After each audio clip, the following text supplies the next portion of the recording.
जय हिंद दोस्तों, स्वागत है आप सभी का मेरे भाई आपके अपने परिवार में। उम्मीद करते हैं कि आप लोग बहुत बढ़िया होंगे, फर्स्ट क्लास होंगे, ज़बरदस्त होंगे। कैसे हैं आप लोग बताइए भाई। ऑडियो वीडियो क्लियर है? चलिए भाई, राधे राधे राधे राधे राधे राधे। आज तो मेरे भाई संडे का दिन है और आज मुझे लगता है कि लगभग 1 या 1.5 साल के बाद में मैं संडे के दिन क्लास ले रहा हूँ। ठीक है, बट मज़ा भी आ रहा है मुझे। ठीक है,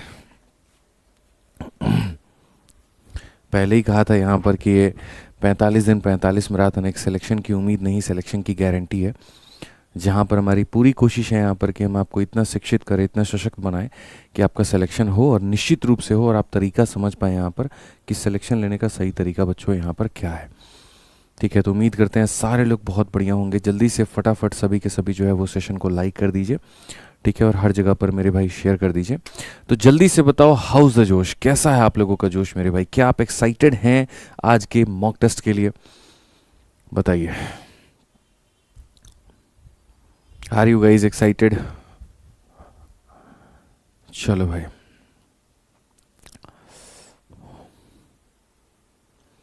जी हाँ सर, बहुत ज़्यादा। चलिए, बहुत बढ़िया बात है फिर। अगर आप एक्साइटेड है तो बहुत ज़बरदस्त भाई। ठीक है, आ जाओ, चलो फिर मेरे भाई यहाँ पर आज का सेशन शुरू करते हैं और बढ़िया तरीके से मेरे भाई यहाँ पर सवालों को लगाते हैं, बढ़िया तरीके से हम लोग सीखते हैं।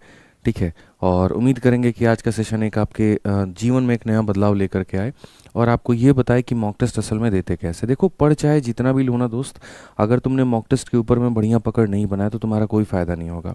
तुमने काफ़ी सारे टॉपर्स के वीडियो देखे होंगे जहाँ पर तुमने सुना होगा कि मॉक टेस्ट लगाओ, मॉक टेस्ट लगाओ, मॉक टेस्ट लगाओ, लेकिन वो मॉक टेस्ट लगाने का तरीका क्या है?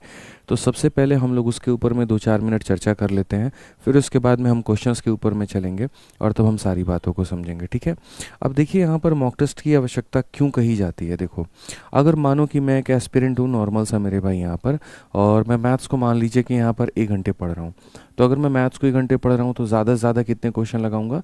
20 क्वेश्चन लगाऊंगा या 30 क्वेश्चन लगाऊंगा हद से हद। या अगर मानो मैं इंग्लिश पढ़ रहा हूँ तो लगभग इतना ही क्वेश्चन हो गया। जीएस अगर पढ़ रहा हूँ तो 30 40 50 या इतने क्वेश्चंस लगा सकते हैं। ठीक है, उसमें भी थोड़ा सा अपना पूरा फुल्ली अटेंटिव आप नहीं रहते हैं, आप अपने ब्रेन का जो है पूरा यूज़ नहीं कर पाते हैं वहाँ पे, अपने नॉलेज का पूरा यूज़ नहीं कर पाते हैं, थोड़ा सा हल्का वल्का लेकर के आप इतना बना रहे होते हैं, मतलब एक एग्रेशन नहीं होता है क्वेश्चन को सॉल्व करते वक्त में। ठीक है, लेकिन वहीं बात जब हम मॉक टेस्ट को लेकर के आ रहे होते हैं और जब आप मॉक मेरे भाई संडे के दिन देते हो, तो मॉक जब आप 1 घंटे का पेपर दोस्त जब देते हो ना, तो यहाँ पर इस 1 घंटे के पेपर में कहानी क्या होती है कि न सिर्फ आप मैथ पढ़ते हो, न सिर्फ आप इंग्लिश पढ़ते हो, न सिर्फ आप रीजनिंग पढ़ते हो, न सिर्फ जीएस पढ़ते हो, बल्कि आपको मेरे भाई सारे के सारे सब्जेक्ट जो है वो एक बार गो थ्रू होने का मौका मिलता है। ठीक है, और जैसे जैसे टाइमर आपका बीत रहा होता है वैसे वैसे आपके ऊपर में प्रेशर बन रहा होता है कि यार क्वेश्चन को जल्दी सॉल्व करना है, क्वेश्चन को जल्दी सॉल्व करना है। यानी ये जो परफॉर्मेंस है ये प्योरली प्रेशर के अंदर में है, और प्रेशर के अंदर में है तो यहाँ पर ये वाली परफॉर्मेंस के ऊपर में जितनी प्रैक्टिस करोगे कहीं ना कहीं पेपर में तुम्हें उतना फ़ायदा देखने को मिलेगा। तो एक एस्पिरेंट का अगर 50 60 70% तक सिलेबस अगर कंप्लीट हो जाता है तो उसको मॉक टेस्ट देना शुरू कर देना चाहिए। ठीक है, तो दो बातों के ऊपर में हम चर्चा करेंगे। पहली बात कि मॉक टेस्ट कब देना है, दूसरी बात मॉक टेस्ट कैसे देना है, और तीसरी बात बाद में उसको एनालाइज कैसे करना है। 3 से 4 मिनट का वक्त लेंगे आपसे और आपकी सारी बातें क्लियर करेंगे। पहली बात मेरे भाई यहाँ पर मॉक टेस्ट कब देना है ये हम आपको बताते हैं। मॉक टेस्ट मेरे भाई यहाँ पर जो है, जब आपका 50 से 60% सिलेबस हो जाता है तब आप मेरे भाई यहाँ पर संडे के दिन, तब आप यहाँ पर हर संडे को सिर्फ एक मॉक टेस्ट लगाओ, सिर्फ एक, बस बात ख़त्म यहाँ पे। और आपका अगर सिलेबस मान लीजिए 70% तक आपका सिलेबस पहुँच जाता है, ठीक है, अपने हिसाब से, तो फिर आप यहाँ पर जो है लगभग मेरे भाई हफ्ते में 3 दे सकते हो, 3 मेरे भाई यहाँ पर वीक, 3 मॉक पर वीक दे सकते हो अगर आप यहाँ पे। ठीक है, यहाँ पर 3 मॉक पर वीक आप कर सकते हो। और अगर आपका मेरे भाई यहाँ पर मान लीजिए कि पूरा पूरा सिलेबस अगर आपका 100% हो गया, हालांकि 100% सिलेबस कभी भी किसी का भी नहीं होता है, सबकी नज़रों में सिलेबस थोड़ा बहुत बाकी रहता है, तो आप यहाँ पर डेली एक मॉक टेस्ट मेरे भाई दे सकते हो, इसमें कोई देर की बात नहीं है। ये आपका मेरे भाई पहली बात तो तरीका होना चाहिए कि सर अगर मेरा इतना हो गया तो मैं ऐसे दूंगा, 70% हो गया तो हफ्ते में 3 मॉक टेस्ट देंगे, और पूरा हो गया तो लगभग डेली एक मॉक टेस्ट देंगे ही देंगे। ठीक है, अब यहाँ पर उसके बाद में मॉक टेस्ट देंगे, क्यों देंगे मेरे भाई यहाँ पर, उसके फ़ायदे क्या हैं, व्हाट आर द बेनिफिट्स यहाँ पे। अगर हम बात करें फ़ायदे को लेकर के, तो देखो सबसे पहली बात, जब यहाँ पर तुम मॉक टेस्ट देते हो, तो जैसे मानो अगर तुम डेली मॉक टेस्ट दे रहे हो या फिर ऑल्टरनेट तरीके से दे रहे हो, तो पहली बात यहाँ पर आप ट्रैक के ऊपर में रहते हैं, आप ट्रैक से ज़्यादा बाहर नहीं भटकते हैं। आपको ये पता है यहाँ पर कि ये मेरा सिलेबस है, मुझे इतना पढ़ना है। जब आप मॉक टेस्ट देते हो, आपको देखता है यहाँ पर चोल साम्राज्य से क्वेश्चन आया है, मुगल से ऊपर क्वेश्चन आया है, दिल्ली सल्तनत के ऊपर में क्वेश्चन आया है, तो आपके मन में बाद बाद ये हिंटर होते रहता है कि यार मुझे ये पढ़ना है। जब आप मॉक टेस्ट में कोई ऐसी वोकैबुलरी देखते हैं जो आपको लगता है अरे यार कल ही किताब में इसको देखी थी लेकिन मैंने छोड़ दिया था, स्किप कर दिया था कि ये तो उतना इंपॉर्टेंट नहीं है, ठीक है, लेकिन अभी मैंने देखा ये क्वेश्चन आया यानी पेपर में आ सकता है, और आ सकता है तो यानी ये मेरे लिए पढ़ना बहुत ज़रूरी है, तो ये आपको कहीं ना कहीं ट्रैक में रखने में काफ़ी मदद करता है। आपको दिख रहा होता है कि आपका कोऑर्डिनेट ज्योमेट्री का क्वेश्चन गलत है, आपको दिख रहा होता है मेरे भाई यहाँ पर आपका प्रिज्म पिरामिड का फॉर्मूला आपको नहीं याद है, ठीक है, तो ये एकदम आपको ट्रैक पर रखेगा। साथ के साथ मेरे भाई जो बोलते हैं ना कि हमें हमारी औकात बताते रहेगा, हमें हमारा नॉलेज बताते रहेगा, हमें हमारी जानकारी बताते रहेगा, और बार बार ये बताते रहेगा यहाँ पर कि बेटा तुमको कितनी मेहनत करनी है और अभी कितना तुम्हारा सिलेबस बाकी है और उसके ऊपर में कितना फोकस करना है। तो ये पूरा एक ट्रैकिंग सिस्टम है आपका, जो आपको ट्रैक करके आपका रिपोर्ट आपको देते रहता है। दूसरी बात यहाँ पर, अगर आपको अपनी कमियां पता करनी है तो मॉक टेस्ट आप दे दीजिए, आपको मेरे भाई आपके वीक और आपको स्ट्रॉन्ग पॉइंट्स आपके पता चल जाएंगे, और अगर आपके वीक और स्ट्रॉन्ग पॉइंट्स आपको पता चल जाएंगे ना, तो उसके ऊपर में आप बेहतर काम कर पाओगे। अगर आप मॉक टेस्ट कभी नहीं दोगे तो पता ही नहीं चलेगा कि कैलकुलेटिव क्वेश्चंस को आप टैकल कैसे करते हो, फिर पता चले कि अच्छा ठीक है ये तो बन जाता है, बट रियल मतलब परफॉर्मेंस तो तब है ना जब प्रेशर आपको दिया जाए, और जब प्रेशर में जब ये सारे क्वेश्चन आपके सामने आ रहे होते हैं, जब वहाँ पर नहीं बनता है तो महसूस होता है आज अगर मेरी ये स्थिति है तो पेपर में मेरी स्थिति क्या होगी। इस बात की कल्पना करके आप उसके ऊपर में काम करना शुरू करते हैं, और तब जाकर के आपके अंदर धीरे धीरे निखार आने लगता है, ठीक है। तो ये बहुत बेनिफिट्स होता है मॉक टेस्ट के यहाँ पे, तो इसको देना ज़रूरी है। अभी आप लोगों की जो स्थिति है उसके हिसाब से मुझे लगता है संडे के दिन एक मॉक टेस्ट दो। इसमें भी लोग मेरे से पूछेंगे सर किसका मॉक टेस्ट देना चाहिए। देखो बहुत सारी कंपनीज़ हैं, सब अपने जगह पर बेहतर करती हैं। कभी भी ऐसा नहीं हुआ कि मैं इंटरव्यू लूँ और सारे के सारे टॉपर आकर के एक ही मॉक टेस्ट का नाम ले। कभी कोई किसी कंपनी का नाम लेता है, कोई किसी कंपनी का नाम लेता है, सब अलग अलग सोर्सेस को फॉलो कर रहे होते हैं। एट द एंड में बस ये होता है कि सर हम उससे अपनी गलती को निकालते हैं, हम उसके ऊपर में सुधार करते हैं, और ये हमारा रिजल्ट हमें देखने को मिलता है और हम इससे सेटिस्फाइड हैं, ठीक है। शुरू में आपका स्कोर थोड़ा सा जो है स्टक भी होगा, एक सैचुरेशन पॉइंट भी आएगा जहाँ पर 120 से 140 के बीच में आपका स्कोर जाकर के रुक जाएगा। आप बहुत मेहनत करोगे, स्कोर नहीं बढ़ेगा, तो यहाँ वो वक्त होगा कि वापस से जाकर के अपने लेफ्ट टॉपिक्स को कंप्लीट करिए जो छूट रखा है, जिनमें आपसे गलतियाँ हो रही हैं। फिर देखना एकदम से रैंडम से बहुत तेज़ी में आपका स्कोर भागेगा। तो इसीलिए ओवरऑल अगर मैं कंक्लूजन पर आकर के कहूँ तो मॉक टेस्ट आपको देना चाहिए, हफ्ते में कम से कम एक मॉक टेस्ट आपको देना ही चाहिए, बहुत ज़रूरी है। और दूसरी बात, मॉक टेस्ट देना जितना ज़रूरी है उससे कई गुना ज़्यादा उसकी एनालिसिस करनी ज़रूरी है। अब एनालिसिस कैसे करें, ये यहाँ पर सबसे बड़ा सवाल होता है। लोग ये पूछते हैं सर एनालिसिस कैसे करें। बहुत सिंपल है मेरे भाई, यहाँ पर 3 बातों के ऊपर में फोकस करो। सबसे पहला यहाँ पर ये फोकस करो जो तुम्हारे गलत क्वेश्चन हुए हैं यहाँ पर वो कितने हैं और कौन कौन से हैं। जो तुम्हारे रॉन्ग क्वेश्चंस हैं उनमें ये देखो कि क्या जो सवाल तुमने गलती की है, क्या अधूरी जानकारी की वजह से गलती की है, क्या वो सिली मिस्टेक्स की वजह से हुए हैं, या क्या वो कैलकुलेशन मिस्टेक्स के हुए हैं। जिस तरीके से अगर मानो तुम्हें वो चैप्टर कभी पढ़ा ही नहीं और इसी वजह से तुम्हें वो क्वेश्चन रॉन्ग करना पड़ा या स्किप करना पड़ा, तो मेरे भाई उसको इमीडिएट तत्काल प्रभाव में उसी समय पर उस टॉपिक को कंप्लीट करने का ठान दो। एक डायरी में लिख दो आज के मॉक टेस्ट में रीजनिंग के ये 2 चैप्टर, इसके ये चैप्टर, इसके ये चैप्टर में मेरे से गलतियां हुई हैं और अगले 1 हफ्ते के अंदर में मुझे ये सारा का सारा कंप्लीट करना है। यूट्यूब के जितने टीचर मिल जाए उस टॉपिक के, डायरेक्शन अगर तुम्हारा गलत हुआ सबसे डायरेक्शन पढ़ डालो कि आज गलत हुआ है लेकिन जीवन में दोबारा गलती नहीं करूंगा। वो सचिन को एक बॉलर ने आउट किया था 0 पे और बहुत ही ज़्यादा वो एकदम जश्न मना रहा था, तो उसके बाद में सचिन उनके पास में जा करके बोले ये आपके ज़िंदगी का आखिरी जश्न मेरे लिए हो सकता है, यकीन मानिए मैं आपको ज़िंदगी में दोबारा कभी भी यह मौका नहीं देने वाला हूँ। और एक वो दिन था, एक उसके बाद में कई सारे मैचेस दोनों ने साथ में खेले, लेकिन उसके बाद कभी भी वो बॉलर सचिन को 0 पर आउट नहीं कर पाया। 0 पर आउट किया, उनको आउट ही नहीं कर पाया। सोचो यहाँ पर तो बोलने के पहले वो कॉन्फिडेंस था और उसके बाद में सचिन ने इतनी मेहनत की कि वो बॉलर 10 जन्म करके हार गया मेरे भाई, लेकिन वो उनको आउट कभी कर ही नहीं पाया। सोचिए इस बात को लेकर के। तो उसी तरीके से अगर आपसे एक बार गलती हो गई ना, अपने मन में मेरे भाई इतना ठान लो कि आज ये गलती हुई है लेकिन दोबारा ये गलती करने का मौका हम तुम्हें नहीं देंगे। मैं आपको ये बता रहा हूँ, इस कदर से आप उस टॉपिक को पढ़ डालिए। तो रॉन्ग क्वेश्चन के ऊपर में ऐसे काम करिए। दूसरा मेरे भाई यहाँ पर आ जाता है जो क्वेश्चन आपने स्किप किया था। आप ज़रा ये सोचिए कि आपने स्किप क्यों किया। अगर आपने स्किप किया कैलकुलेशन की वजह से, तुरंत कैलकुलेशन की वीडियोस को देखो, तुरंत कैलकुलेटर का इस्तेमाल करना बंद करो, और उसके बाद में काफ़ी ऐसे एप्लीकेशन है जिसको यूज़ में लेकर के आओ और अपना फ़ायदा उठाओ। ठीक है, अगर वो इनकम्प्लीट टॉपिक है तो फिर उसके ऊपर में भी काम करो।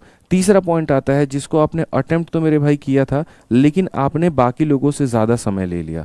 आपका जो एवरेज टाइम था यहाँ पर वो औरों की तुलना में बहुत ज़्यादा था। तो अगर आपका एवरेज टाइम बहुत ज़्यादा था, इसका मतलब आपके में सही अप्रोच की कमी है। आप क्वेश्चंस को देख करके बनाना तो शुरू कर देते हो, लेकिन आप ये नहीं समझते कि यार इसका वो बेहतर तरीका भी हो सकता है। तो कोई फ़र्क नहीं पड़ता, पूरे टेस्ट खत्म होने के बाद में तब आराम से अपने दिए गए सवालों को एक बार देखो प्यार भरी नज़रों से कि यार ये एवरेज का क्वेश्चन था, क्या मैं इसमें डेविएशन लगा सकता था, यार ये इस टॉपिक का क्वेश्चन था, क्या लगा सकता था। यकीन मानो मैं मॉक टेस्ट के स्कोर को कभी भी दिल से लेकर के नहीं गया। उसके बाद में चाहे मेरा सवाल गलत है या मेरा सवाल सही है, मैं हर सवाल में एक बेहतर अप्रोच की तलाश करता था कि यार ये ऐसे ही क्यों है, इसको ऐसे क्यों नहीं कर सकते हैं, इसको ऐसे बेहतर क्यों नहीं बना सकते हैं। और हर बार मुझे कुछ नया सीखने को मिलता था। और आज यही कारण है कि जो मैं आज आप लोगों को पढ़ा पाता हूँ वो मेरा खुद का किया हुआ रिसर्च है, खुद की हुई मेहनत है, जो आपके सामने मैं परोस पाता हूँ और आप उसका फ़ायदा उठा पाते हैं। अगर शायद मैंने इतना दिमाग नहीं लगाया होता, बाकी लोगों की तरह मैं भी एक्सेप्ट करने की भाव रखता, एक्सेप्टेंस की भाव रखता, ठीक है जो है जैसा है सही है, इतने में तो आराम से सिलेक्शन हो जाएगा, तो शायद मैं कुछ नया आपको डिलीवर नहीं कर पाता। तो ये एक्सेप्टेंस की भाव को ख़त्म करके कुछ नया मेरे भाई यहाँ पर आप भाव लेकर के आइए और बढ़िया तरीके से उसके ऊपर में काम करके उस एवरेज टाइम को कम करिए, तभी पेपर में भला होगा, नहीं तो नहीं होगा। ठीक है, तो ये छोटी छोटी पॉइंट्स को आपको ध्यान रखना है। बाकी मैं सारे सब्जेक्ट का तो आपको मॉक टेस्ट नहीं करवा सकता हूँ, अपने लेवल पर मेरे भाई मैं मैथ्स की शुरुआत कर सकता हूँ। तो आज मैं आपको 25 क्वेश्चन मैथ्स के कराऊंगा और इसके अंदर मैं बहुत तरीके से जो है हम आपको एक्चुअल में बताएंगे कि आपको मेरे भाई पेपर में क्वेश्चंस को कैसे अटेम्प्ट करना था। ठीक है, बाकी 45 दिन 45 मैराथन में हमारे ये टॉपिक्स हो गए हैं। तो यहाँ पर इसकी पूरी प्लेलिस्ट बनी हुई है, डिस्क्रिप्शन में भी लिंक है, और प्लेलिस्ट में भी जा करके जो टॉपिक पढ़ना है आप उसको पढ़ सकते हैं। आइए चलिए मेरे भाई शुरुआत करते हैं सबसे पहले सवाल पे, और एकदम धुआंधार तरीके से सारे के सारे बच्चे आंसर देंगे। पेपर पेन उठाओ, सॉल्व करना शुरू करो, आंसर देना शुरू करो। ये तुम्हारा अधिकार है, तुमसे कोई नहीं छीनेगा मेरे भाई यहाँ पर। ठीक है, बहुत बेसिक्स में हम नहीं घुसेंगे, हमें सीधा सीधा आंसर चाहिए। पेपर पेन उठाइए, तुक्के नहीं चलेंगे भैया, आंसर दो यहाँ पे, जल्दी से आंसर देना शुरू करो। सबसे पहला सवाल CHSL का मेंस का सवाल है। कहा गया 11 का स्क्वायर और मेरे भाई इसके स्क्वायर के बीच में कितनी पूर्ण संख्या है। सबसे पहली बात, यहाँ पर 11 देखो, यहाँ पर 12 का स्क्वायर कितना है तो 144 है, और इसका स्क्वायर कितना 121 है। दो लोगों के बीच में कितनी संख्या है इसको पता करने के लिए क्या करते हैं, तो मेरे भाई इनका डिफरेंस निकालते हैं, और इनका डिफरेंस जितना भी आता है उसमें से -1 कर देते हैं। तो अगर हम देखें तो मेरे भाई यहाँ पर क्या हो जाएगा, 23 में से आप एक घटा दीजिए तो अल्टीमेटली आपका आंसर कितना आएगा, 22। ऑप्शन नंबर सी होगा। ठीक है, दो लोगों के बीच में कितनी संख्या, जैसे 3 और 5 के बीच में कितनी संख्या है, सिर्फ एक संख्या है 4, बट कैसे पता चलेगा, 5 - 3 2 आएगा, उस 2 में से भी 1 घटा दो। डिफरेंस में से 1 घटाना है तब जा करके बात बनेगी, डिफरेंस में से 1 घटाना है तब जा करके बात बनेगी यहाँ पे। चलो फेज 12 का एक क्वेश्चन है, फटाफट मेरे भाई सारे के सारे लोग आंसर देना शुरू करें। सवाल यहाँ पर क्या है, कहा गया मेरे भाई यहाँ पर इतना सेंटीमीटर आयतन वाले, मतलब सेंटीमीटर क्यूब वाले आयतन वाले त्रिज्या, गोले की त्रिज्या यहाँ पर क्या है। What is the radius of A sphere having volume इतना। अगर यहाँ पर उसकी वॉल्यूम इतनी है तो वॉल्यूम की बात करें तो मेरे भाई स्फीयर की वॉल्यूम हमारी कितनी है, तो 4/3 हो गया। फिर उसके बाद में यहाँ पर ये हो गया मेरे भाई पाई हो गया, 4/3 पाई r3, 4/3 पाई r3, और ये हमारा बराबर है किसके, तो ये हमारा बराबर है 388 और 08 के। तो 4/3 पाई r3 की वैल्यू हमारी इतनी है, और यहाँ पर हमसे क्या पूछा गया है, तो रेडियस पूछा गया है। अगर हम 11 से काटे तो 2 बार में, और अगर 11 से काटे 3 बार में 33, 33 के बाद में यहाँ पर 5 बार में 55, फिर मेरे भाई 2 बार में इतना, फिर 8 बार में इतना। अगर आप काटोगे तो सीधा सीधा 8 से दोस्त यहाँ पर काट लो, 8 से काटोगे तो 8 का 4 गुना 32 है, 8 का 4 गुना 32 है, और यहाँ पर इतना है। बेसिकली r का जो क्यूब है मेरे भाई यहाँ पर, ये 21 के स्क्वायर में 21 को मल्टीप्लाई कर देंगे तो 21 का क्यूब बन जाएगा। तो r का क्यूब 21 के क्यूब के बराबर, तो रेडियस हमारा कितना है, तो रेडियस हमारा इतना है। बहुत ही सरल क्वेश्चन है, बहुत ही आसान क्वेश्चन है, और यहाँ पर क्या होगा, तो ऑप्शन नंबर बी जो होगा करेक्ट आंसर होगा। हालांकि एक छोटा सा काम आप कर सकते थे, और यहाँ पर वो कर सकते थे कि अगर आपको कम समय में तुक्का लेना है, अगर आपको कम समय में तुक्का लेना है मेरे भाई यहाँ पर, तो देखो मैं आपको सीधा सीधा बताता, 1 सेकंड में इस सवाल का आंसर देना था, तो आप यहाँ पर ऑप्शन नंबर बी को आंसर दे देते। बोलते क्यों सर? क्योंकि इसीलिए क्योंकि सर बाकी 4 ऑप्शंस में ना ये 7 का मल्टीपल है, ना ये 7 का मल्टीपल है, ना ये 7 का मल्टीपल है, सिर्फ एक ही ऑप्शन है। अब बोलोगे 7 का ही मल्टीपल क्यों चूज़ करें? कारण बताते हैं। जब मेरे भाई यहाँ पर तुम वॉल्यूम को निकालोगे तो वॉल्यूम की वैल्यू क्या होगी? तो बोलोगे सर 4/3 होगी, फिर उसके बाद में यहाँ पर ये मतलब ये पाई 22/7 होगा, और फिर रेडियस का क्यूब होगा। ठीक है, जहाँ तक हम वॉल्यूम को देख पा रहे हैं सर, यहाँ पर ये नंबर ना डेसिमल में है और ना ही नंबर सर ये फ्रैक्शन में है। इसका मतलब सर यहाँ पर क्या होगा, अगर ऊपर वाली संख्या एक फ्रैक्शन में मुझे चाहिए, तो यानी नीचे वाली जो संख्या है 3 और 7, सर यहाँ पर ये पूरा 21 को काटेगी, यानी ये 21 जो है पूरी तरीके से रेडियस को काटेगी। यानी इतना कंफर्म कर लीजिए सर यहाँ पर कि रेडियस के अंदर में सर 3 का भी अंश होना चाहिए और 7 का भी अंश होना चाहिए, और 3 और 7 का अंश होने का मतलब सर इसको यहाँ पर कितना होना पड़ेगा? 21 होना पड़ेगा। तो पीछे वाला जो तरीका था वो सर बेसिक एक अप्रोच था। ये वाला तरीका जो होता है ये पूरी दुनिया लगाती है, ऐसे लगा करके हमने बता दिया, लेकिन एग्जामिनेशन मेथड ये बिल्कुल भी नहीं है। एग्जाम में जो मेथड आपको अप्लाई करना था वो ऐसे, चूंकि वॉल्यूम का फॉर्मूला यहाँ पर ये होता है, ठीक है, ये पूरा पूरा अपने आप में एक इंटीजर दिया गया है। इंटीजर होने का मतलब डिनोमिनेटर में कुछ नहीं बचेगा, नहीं बचने का मतलब 3 और 7 का मल्टीपल, दैट इज़ यहाँ पर 21 जो होगा आंसर होगा। इस तरीके से यहाँ पर जो है वो सोचना शुरू करो। ठीक है, 441 स्क्वायर है, क्यूब नहीं। मैंने भी वही बात कहा, ये 21 का स्क्वायर है और ये 21 जा करके मल्टीप्लाई करेगा, तो 21 के स्क्वायर में 21 का मल्टीप्लिकेशन, तो 21 का क्या बन जाएगा? क्यूब बन जाएगा। ठीक है, तो हमने बेसिक से भी देखा और हमने स्मार्ट अप्रोच से भी सवाल को देखा है। ठीक है, आ जाओ चलो मेरे भाई यहाँ पर नेक्स्ट क्वेश्चन।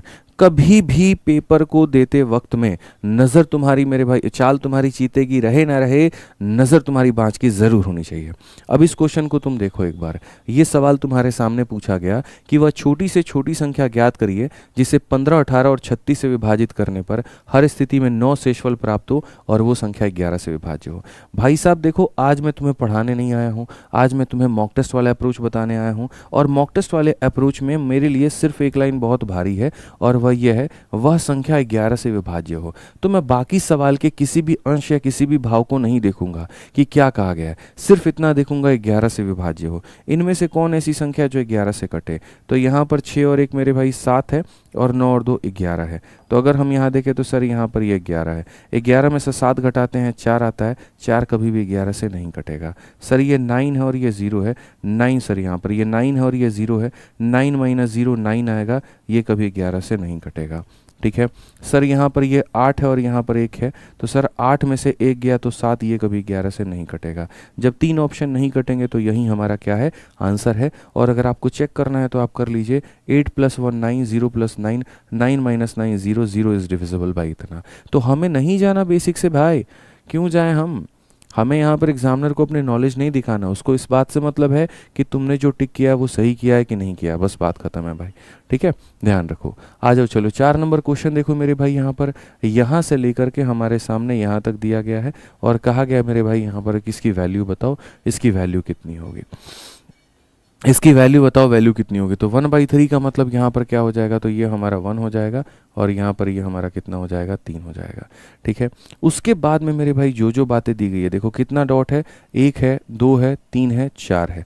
तो यहाँ पर आपको बकायदा मेरे भाई यहाँ पर 4 डॉट आपको लगाने हैं।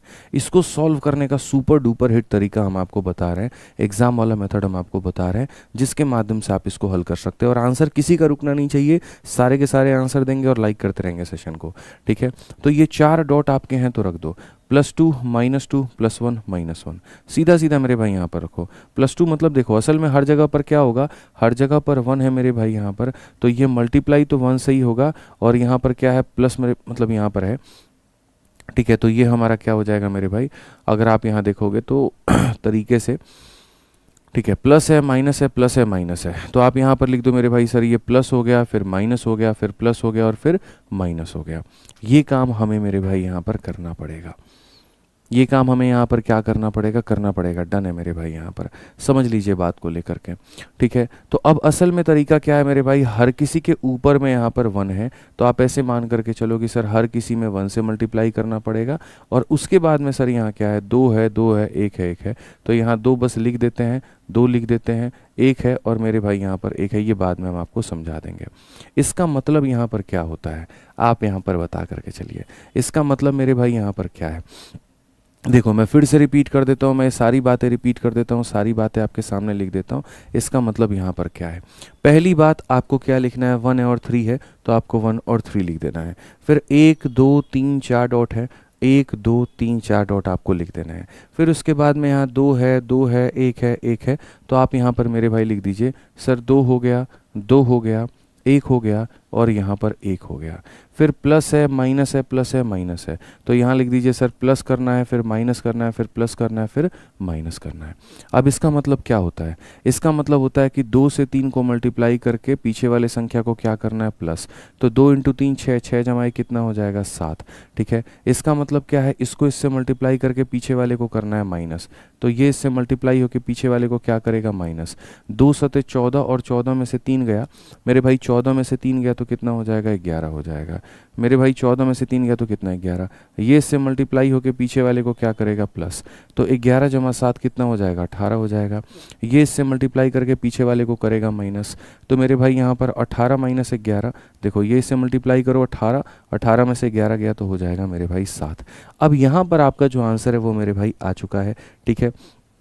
अब अगर हम बात करें सर इसकी वैल्यू को लेकर के कि सर इसका आंसर हमारा कितना होगा, तो देखो यहाँ पर क्या होता है, जब एक ही संख्या के नीचे पूरा पूरा गांव हो तो ये ऊपर आता है और ये नीचे आता है, लेकिन जब साइड में कुछ मेरे भाई यहाँ पर दिया गया हो तो बहुत तरीके से हम बताते हैं, सबसे अंतिम वाले पद को सबसे ऊपर में रखेंगे और इसके पिछले वाले पद को नीचे में रखेंगे, और 7/18 हमारा ऑप्शन नंबर जो सी है वो हमारा करेक्ट आंसर आएगा। 7/18 ऑप्शन नंबर सी जो होगा वो हमारा क्या होगा, करेक्ट आंसर। तो देखो असल में क्या इसको बोलते हैं हम लोग लैडर वाले क्वेश्चन, और अगर किसी को भी डिटेल में पढ़ना है तो तुम यूट्यूब पर टाइप कर सकते हो लैडर वाले सवाल बाय आदित्य रंजन सर या ladder questions bye Aditya Ranjan sir. बहुत तरीके से 1 घंटे की वीडियो तुम्हारे सामने आएगी, उसके अंदर मैं पूरा विस्तार से फ्रॉम ज़ीरो मैंने स्टार्ट किया है और तरीके से मैंने पढ़ाया है, तो तुम उसको पूरा पूरा पढ़ पाओगे और तरीके से मेरे भाई यहाँ पर समझ पाओगे, जान पाओगे, ठीक है। बाकी मेरे भाई यहाँ पर कल जो है कल मंडे है, बिल्कुल कल रात के 8:30 बजे सारे के सारे लोग ज़रूर जुड़िएगा, क्योंकि आप लोगों की जीएस की जो नंबर 1 किताब है शिवास्त्र मेरे भाई यहाँ पर, उसका इंग्लिश वर्जन आने वाला है। जैसा मैंने बच्चों से कहा था 10 जून को किताब तुम्हारी आ जाएगी, तो 10 जून के पहले ही आके समाना है, बहुत मेहनत में काम हो रहा है, आज भी पूरा दिन अभी काम हो ही रहा है। तो कल रात 8:30 बजे मेरे भाई इसकी इंग्लिश वर्जन आएगी और तरीके से आपको सारी बातें दिखाई जाएंगी। तो जुड़िएगा कल रात 8:30 बजे आपके अपने शिवास्त्र के लिए, आपका जीएस का भी समाधान कल रात में हो जाएगा, ठीक है। आ जाओ चलो देखते हैं 5 नंबर ये सवाल जो है ये कितने लोग बना पाते हैं। आ जाओ चलो, कल आ रही है मेरे भाई तुम्हारी शिवास्त्र की इंग्लिश वर्जन, ठीक है, खुश हो जाओ एकदम ठीक है। Thank you for English version. बहुत तुम लोगों ने मेरे भाई मैसेज किया, हर जगह पर तुम लोगों ने मैसेज किया, इतना मैसेज किया, इतना मैसेज किया कि तुम लोगों ने एकदम परेशान कर दिया था, ठीक है। तो हमने कहा कोई बात नहीं यार, दिन रात एक करके हमारी पूरी टीम लगी रही और इसको बनाया, बहुत बढ़िया तरीके से हम लोगों ने बनाया। तो हमने कहा कल बच्चों के सामने इसको रखेंगे और एक एक चीज़ हम लोग दिखाएंगे, सारी बातें हम लोग बताएंगे। 10 जून का हमने तुम्हें डेट दिया था, लेकिन एक दिन पहले जो है हमने यहाँ पर उसको फाइनल कर दिया। खुश, बताओ जल्दी से। Thank you sir. चलो बहुत बढ़िया बात है। तो कल रात 8:30 बजे ज़रूर लाइव रहना, ठीक है। आ जाओ। अभी फ्लिपकार्ट पे जा कर के सर्च मत करना, वहाँ पे देखने को नहीं मिलेगा पता चले अब ये ऑर्डर कर दो जा कर के। आ जाओ। Raja and Rocky together can complete a painting in 5 days. Together they both start the painting, but after 2 days Rocky falls sick and leave the work. If Raja complete the remaining painting in 4 days, find the number of work which Rocky alone can do the work. जब जब इंसान Rocky का नाम सुनता है तब तब KGF movie की याद आती है, और याद आती है तो सोचता है एक बार रॉकी भाई वाली मूवी ज़रूर देखें। बट अफसोस कम वक्त ये वक्त है जो मेरे भाई अलाउ ही नहीं करता। कोई बात नहीं, हम नाम से काम चला लेते हैं और सवाल देखते हैं। तो राजा और रॉकी मिलकर के पेंटिंग का कार्य 5 दिनों में पूरा कर सकते हैं, ठीक है। तो हमने यहाँ पर राजा के लिए मेरे भाई RA लिख दिया और रॉकी के लिए हमने RO लिख दिया, और मिल करके किसी भी काम को ये 5 दिनों में कर सकते हैं, together they both start the painting but after 2 days Rocky fall sick. मेरे भाई 2 दिनों तक इन भाइयों ने मिलकर के साथ में काम किया है। राजा और रॉकी ने मिलकर के साथ में कितने दिनों तक काम किया है?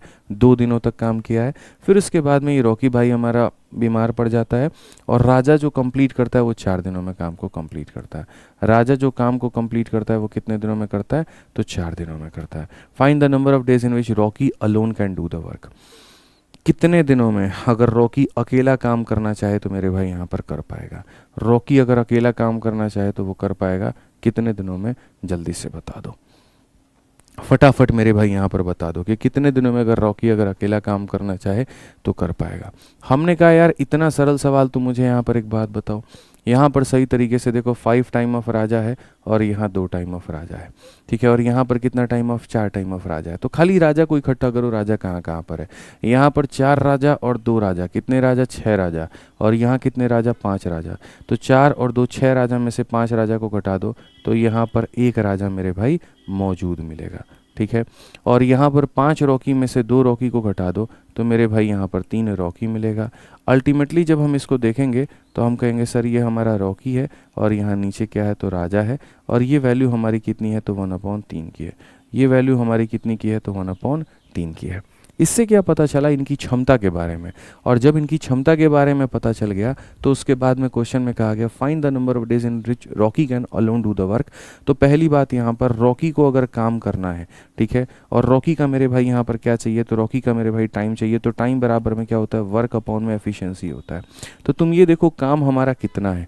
तो काम ऐसा है कि दोनों मिल करके करे तो 4 दिन, दोनों मिल करके करे तो 4 यूनिट इंटू कितना दिन? 5 दिन। तो ये काम है और इस काम को कौन करना चाहता है? रॉकी करना चाहता है। रॉकी की खुद की क्षमता कितनी? इतनी। तो टाइम बराबर वर्क अपॉन एफिशिएंसी 20/1, 20/1 का आंसर कितना हो जाएगा? सी हो जाएगा। बिल्कुल हमारा क्या होगा? सही उत्तर होगा, ठीक है।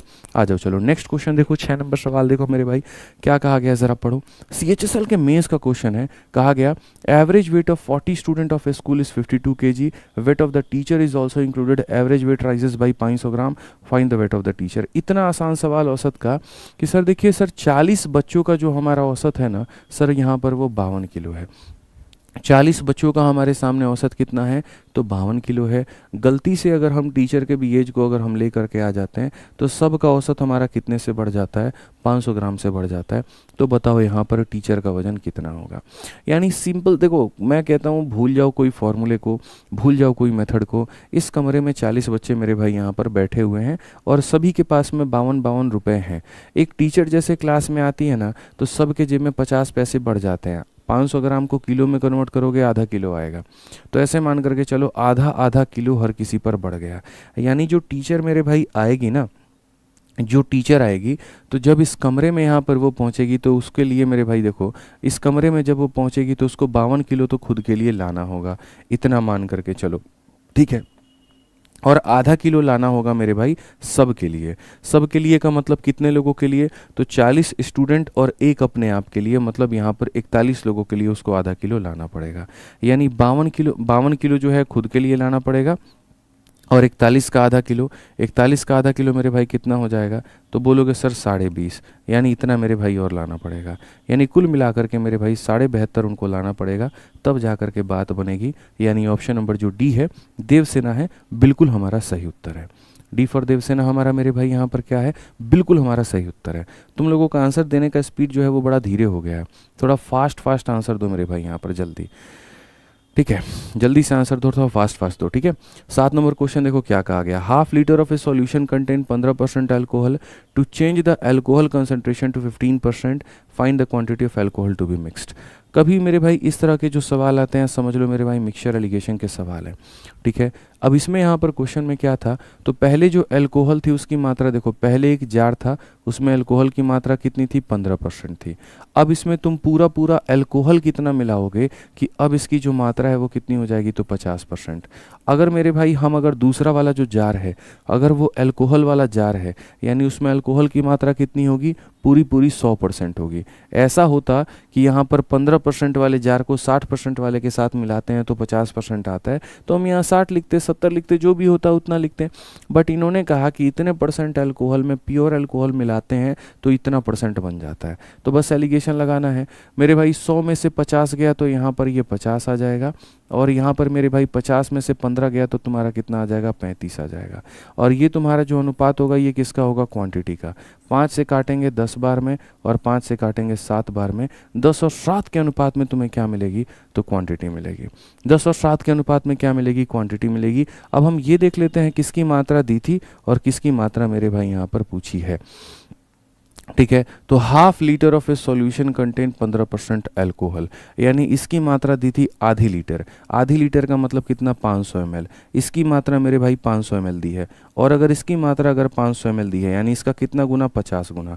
अगर इसका 50 गुना ये आंसर है तो मेरे भाई यहाँ पर 7 का 50 गुना कितना हो जाएगा, 7 का 50 गुना 350 ml हो जाएगा, और 350 ml हमारा क्या होगा, correct answer. 350 ml option number जो बी होगा वो क्या होगा, करेक्ट आंसर होगा।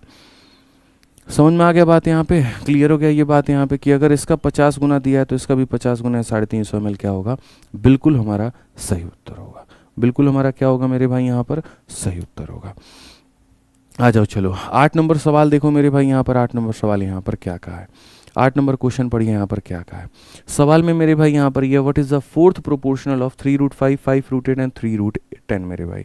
इसका फोर्थ यानी चतुर्थ अनुपात यहाँ पर क्या है अगर हम बात करें तो मेरे भाई फोर्थ प्रोपोर्शन की जब भी आप बात करते हो तो देखो यहाँ पर आपको पता होना चाहिए फोर्थ प्रोपोर्शन क्या होता है। जब ए और बी का जो अनुपात है अगर वही अनुपात मेरे भाई सी का डी के साथ में हो जाए तो इसको फोर्थ प्रोपोर्शन कहते हैं। यानी अगर ए अपॉन बी मेरे भाई बराबर हो जाए सी अपॉन डी को लेकर के तो ये फोर्थ प्रोपोर्शन है। इसमें ये फर्स्ट है, ये सेकंड है, ये थर्ड है, ये फोर्थ है, यानी डी का मान बताना है। जब डी का मान बताना है तो इसका मतलब मेरे भाई बी और सी को गुना करके ए से भाग करो। यानी कहने का मतलब जब भी किसी भी संख्या का चतुर्थ अनुपात निकालते हो तो बीच वाली दोनों को मल्टीप्लाई करके पहले वाले को भाग करते हैं, बीच वाले दोनों को मल्टीप्लाई करके पहले वाले से भाग।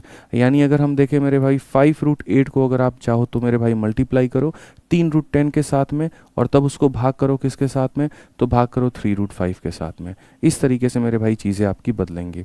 अगर आपकी बदलेंगी तो यहाँ पर 3 से आपका 3 खत्म, √5 से अगर हम काटेंगे तो मेरे भाई यहाँ पर √2 बार में। यहाँ पर अगर आप देखेंगे √8 इंटू √2 16 हो जाएगा, 16 का रूट करेंगे 4 हो जाएगा, 5 चौके 20 हो जाएगा, देवसेना हमारा उत्तर हो जाएगा। ठीक है, कितना होगा, देवसेना हमारा उत्तर होगा। सारे लोग फटाफट आंसर दो मेरे भाई, पेपर में बहुत वक्त तुम्हें नहीं मिलेगा, ध्यान रखना इस बात का यहाँ पे। ठीक है, और मॉक टेस्ट अच्छा लगे तो वीडियो को लाइक शेयर करते रहना। आ जाओ चलो 9 नंबर क्वेश्चन देखो, रेशियो का बहुत ही फेमस क्वेश्चन स्टोन वाला, जहाँ पर एक पत्थर होता है, एक डायमंड होता है, वो कई सारे टुकड़ों में टूटता है और जो उसकी कीमत होती है वो डायरेक्टली प्रोपोर्शनल होती है उनके वजन के स्क्वायर के। ये वाला question one of the famous question है जिसने 22, 23, 24 में हर साल पूछा गया। कठिन नहीं है बट पूछा ज़्यादा गया, रिपीटिशन ज़्यादा है, क्योंकि मैंने मॉक टेस्ट में 3 तरह के सवाल रखे हैं, थोड़े कैलकुलेटिव, थोड़े रिपीटेटिव और थोड़े रेलिवेंट यहाँ पे, हर तरीके से, ताकि तुम्हारा फ़ायदा हो। और पेपर जो है लगभग इसी पैटर्न पर तुम्हारा प्री में आएगा। जब पेपर दे करके निकलोगे बोलोगे गुरुजी वही आया था जो आपने पढ़ाया, लगभग पैटर्न हमारा सेम था। तो आप देखो यहाँ पर क्वेश्चन क्या है, value of a stone is proportional to the square of its weight. अगर हम बात करें किसी पत्थर की जो मेरे भाई यहाँ पर कहीं ना कहीं वैल्यू है वो यहाँ पर वजन के स्क्वायर के प्रोपोर्शनल है। ठीक है, यानी यहाँ पर अगर मानो 2 ग्राम वजन है तो 2 का स्क्वायर 4 रुपये उसकी कीमत होगी, 3 ग्राम वजन है तो 3 का स्क्वायर 9 रुपये उसकी कीमत होगी। इस तरीके से कीमत हमेशा वजन का स्क्वायर है। कहा गया एक स्टोन 1,20,000 का है जो कि 2 टुकड़ों में टूट जाता है और वो टुकड़े हमारे 2 और 3 के अनुपात हैं, तो total price of the 2 small stone कितना होगा, वो 2 छोटे छोटे टुकड़ों का मेरे भाई कीमत कितना होगा। तो असल में क्या होता है, पहले यहाँ पर ये पत्थर अपने आप में एक बड़ा होता है, 2 और 3 यानी 5 ग्राम का पत्थर होता है। अब ये पत्थर क्या हो जाता है मेरे भाई, यहाँ पर ये टूट जाता है, ये 2 अलग अलग मेरे भाई टुकड़ों में टूट जाता है, एक 2 ग्राम का और एक 3 ग्राम का। तो ये क्या था, इनका वजन था। लेकिन जब कीमत की बात करेंगे तो पहले इसकी कीमत 5 का स्क्वायर 25 मिलता था मेरे भाई, और अब इसकी कीमत 2 का स्क्वायर 4 है। अब इसकी कीमत कितनी है मेरे भाई, 2 का स्क्वायर 4 है और 3 का स्क्वायर 9 है। 2 का स्क्वायर 4 है और 3 का स्क्वायर कितना है मेरे भाई, यहाँ पर 9 है। ठीक है, तो क्वेश्चन में जो दिया गया था मेरे भाई यहाँ 1,20,000 रुपये, ये पहले का मूल्य था। यानी अगर हम देखें तो यहाँ पर ये जो 1,20,000 है मेरे भाई यहाँ पर, ये किसका मूल्य था? तो पहले जो उसका वजन था या पहले जो उसकी कीमत थी, इसका मूल्य था। और अब कहा गया कि अगर इन दो छोटे छोटे टुकड़ों को मिला करके अब इनकी कीमत देखें, यानी 4 जमा 9 मेरे भाई यहाँ पर 13 की वैल्यू। हालांकि आंसर से सीधा 13 इंटू एनी संख्या 13 के मल्टीपल के आधार पर तुम उत्तर दे सकते हो बढ़िया तरीके से, बट सॉल्व ही कर लो जब इतने पास में आए हो तो। 25 से अगर काटोगे तो 25 का 4 गुना 100 हो जाएगा। उसके बाद में मेरे भाई 8 बार में हो जाएगा और ये हो जाएगा 13 का। अगर हम देखें 13 अठे मेरे भाई 104 का 4 10 7 में 52 10 62, ये हमारा करेक्ट आंसर होगा option number B for Baahubali. ठीक है, तो यहाँ पर ये उनका कहीं ना कहीं वजन था, वजन का स्क्वायर कर देंगे तो कीमत हो जाएगा। जो कीमत दी गई थी मेरे भाई यहाँ पर, ये पुरानी कीमत थी और अब यहाँ पर नई कीमत यानी 13 का मान हमें बताना है। कई बार इसमें लॉस परसेंट भी कैलकुलेट करने की बात करता है, तो 25 रुपये की चीज़ 13 रुपये की बन जाती है। 12 का लॉस 25 के ऊपर में, तो 12/25 इंटू 100 करते हैं तो लॉस का परसेंट जो होता है वो निकल करके आता है। ठीक है, आ जाओ चलो 10 नंबर क्वेश्चन देखो मेरे भाई यहाँ पर क्या कहा गया। 85 वस्तुओं का अंकित मूल्य इतने वस्तुओं के लागत मूल्य के बराबर था, यानी प्रॉफिट लॉस का क्वेश्चन है। फिर कहा गया 104 वस्तुओं का विक्रय मूल्य इतने वस्तुओं के अंकित मूल्य के बराबर था। प्रत्येक वस्तु की बिक्री में प्रतिशत लाभ या हानि की गणना करें। दिखने में मुश्किल है बिल्कुल भी नहीं, आसानी से बना सकते हैं। कि सर यहाँ पर 85 वस्तुओं का मार्केट प्राइस, आप ऊपर इंग्लिश में पढ़ लीजिए, market price of 85 item is equal to the cost price of मेरे भाई यहाँ पर 153 आइटम, इतने वस्तुओं के सीपी के बराबर था। 17 से काटोगे 5 बार में, 17 से काटोगे 9 बार में, तो साफ तौर पर तुम्हारे एमपी और सीपी का जो रेशियो है वो मेरे भाई 9/5 निकल करके चला आएगा। वो कितना आ जाएगा? 9/5 निकल करके चला आएगा। ठीक है, नेक्स्ट पढ़ो। Selling price of 104 was equal to market price of 65। अगर हम अगले वाले में देखें मेरे भाई यहाँ पर, तो हम कहेंगे 104 वस्तुओं का जो सेलिंग प्राइस है मेरे भाई यहाँ पर, वो कहीं ना कहीं बराबर है 65 वस्तुओं के मेरे भाई यहाँ पर, किसके? 65 वस्तुओं के मार्केट प्राइस के। 65 वस्तुओं के किसके? मार्केट के। 13 से काटेंगे 8 बार में, 13 से काटेंगे 5 बार में, तो मेरे भाई एसपी अपॉन में एमपी की जो वैल्यू आएगी वो मेरे भाई यहाँ पर 5/8 के बराबर होगी। वो किसके बराबर होगी? 5/8 के बराबर होगी। ठीक है, अब सबसे बड़ी बात यहाँ देखो, एमपी हमारा 9 है और यहाँ एमपी हमारा 8 है। क्या दोनों जगह का एमपी हमारा सेम है? तो बोलोगे नहीं। एक ही वस्तु दो अलग अलग एमपी कैसे हो सकते हैं? दो अलग अलग कॉस्ट प्राइस कैसे हो सकते हैं? ये तो बिल्कुल गलत बात है। कॉस्ट प्राइस और मार्केट प्राइस सेम होता है तो इनको सेम होना ज़रूरी है। अगर हम इनको सेम करेंगे तो यहाँ पर मेरे भाई 9 है और 8 है, तो 9 को मेरे भाई 8 से गुना कर दो यहाँ पर बहुत तरीके से, और 8 है तो इसको 9 से गुना कर दो ताकि मेरे भाई यहाँ पर बराबर हो जाए। अब क्वेश्चन में कहा गया प्रॉफिट या लॉस जितना भी है उसको कैलकुलेट करके बताओ। तो अगर प्रॉफिट या लॉस कैलकुलेट करना है तो तुमने खरीदा कितने का था? 40 का, और तुमने बेचा कितने का मेरे भाई यहाँ पर? 45 का। तो कुल मिलाकर के प्रॉफिट या लॉस कितने का हुआ? 5 का हुआ। कितने के ऊपर में? 40 के ऊपर में, और इंटू कितना करेंगे? तो इंटू हमारा यहाँ पर 100%। अगर हम देखें 1 बार में और 8 बार में, 1/8 कितना होता है? 12.5%। 12.5% का क्या होगा? तो प्रॉफिट होगा। 12.5% का क्या होगा? तो प्रॉफिट होगा। सारे लोग आंसर देना शुरू करें मेरे भाई, रुको कोई मत यार, आज का दिन तुम्हारा है, पेपर पेन लेकर के बैठो और आंसर देते रहो, रुकना नहीं है, थकना नहीं है, थकना नहीं है। ठीक है, चलो नेक्स्ट क्वेश्चन पर आते हैं। अगला सवाल मेरे भाई यहाँ देखते हैं। अगला सवाल 11 नंबर क्वेश्चन क्या है? ठीक है, हर तरह के स्टूडेंट्स के लिए मॉक टेस्ट बेनिफिशियल है, चाहे वो एसएससी का हो, रेलवे का हो, कोई फर्क नहीं पड़ता है। ठीक है, आ जाओ। A retailer purchase a batch of goods for 5000 due to manufacturing defect 5% of the good were damage. The retailer want to make a profit of 20% on the remaining good, at what price should he sold the undamage good. यहाँ पे आसान भाषा में, मैं एक निर्माण करता हूँ, मैं वस्तुओं के निर्माण करता हूँ, तो एक खुदरा विक्रेता 5000 में सामान का एक बैच खरीदता है।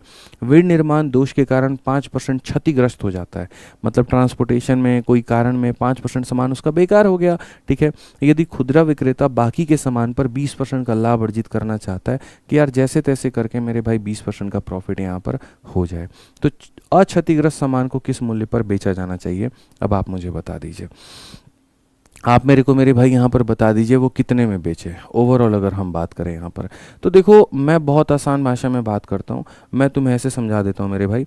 मानो यहाँ पर वो क्या था, तो ओवरऑल मेरे भाई यहाँ पर क्या था, तो हम एक बार उसका कॉस्ट प्राइस निकालते हैं मेरे भाई, कॉस्ट प्राइस। तो ऐसे मान करके चलते हैं कि वो 5,000 रुपये में उसने सामान खरीदे थे और लगभग उसने मेरे भाई यहाँ पर 100 सामान खरीदे थे, इतने सामान उसने मेरे भाई यहाँ पर खरीदे थे। तो ये उसका क्या निकल करके आ गया, कॉस्ट प्राइस निकल करके आ गया। अब क्वेश्चन में कहा गया है कि जो इसने खरीदा है उस पर इसको 20% का प्रॉफिट चाहिए, यानी यहाँ पर मेरे भाई बेचेगा कितने में। एक लाइन में ही हम इक्वेशन बना देते हैं। ये क्या है, तो इसके खरीदने की कीमत है। इस वस्तु को मेरे भाई यहाँ पर वो बेचना चाहता है, देखो ठीक है।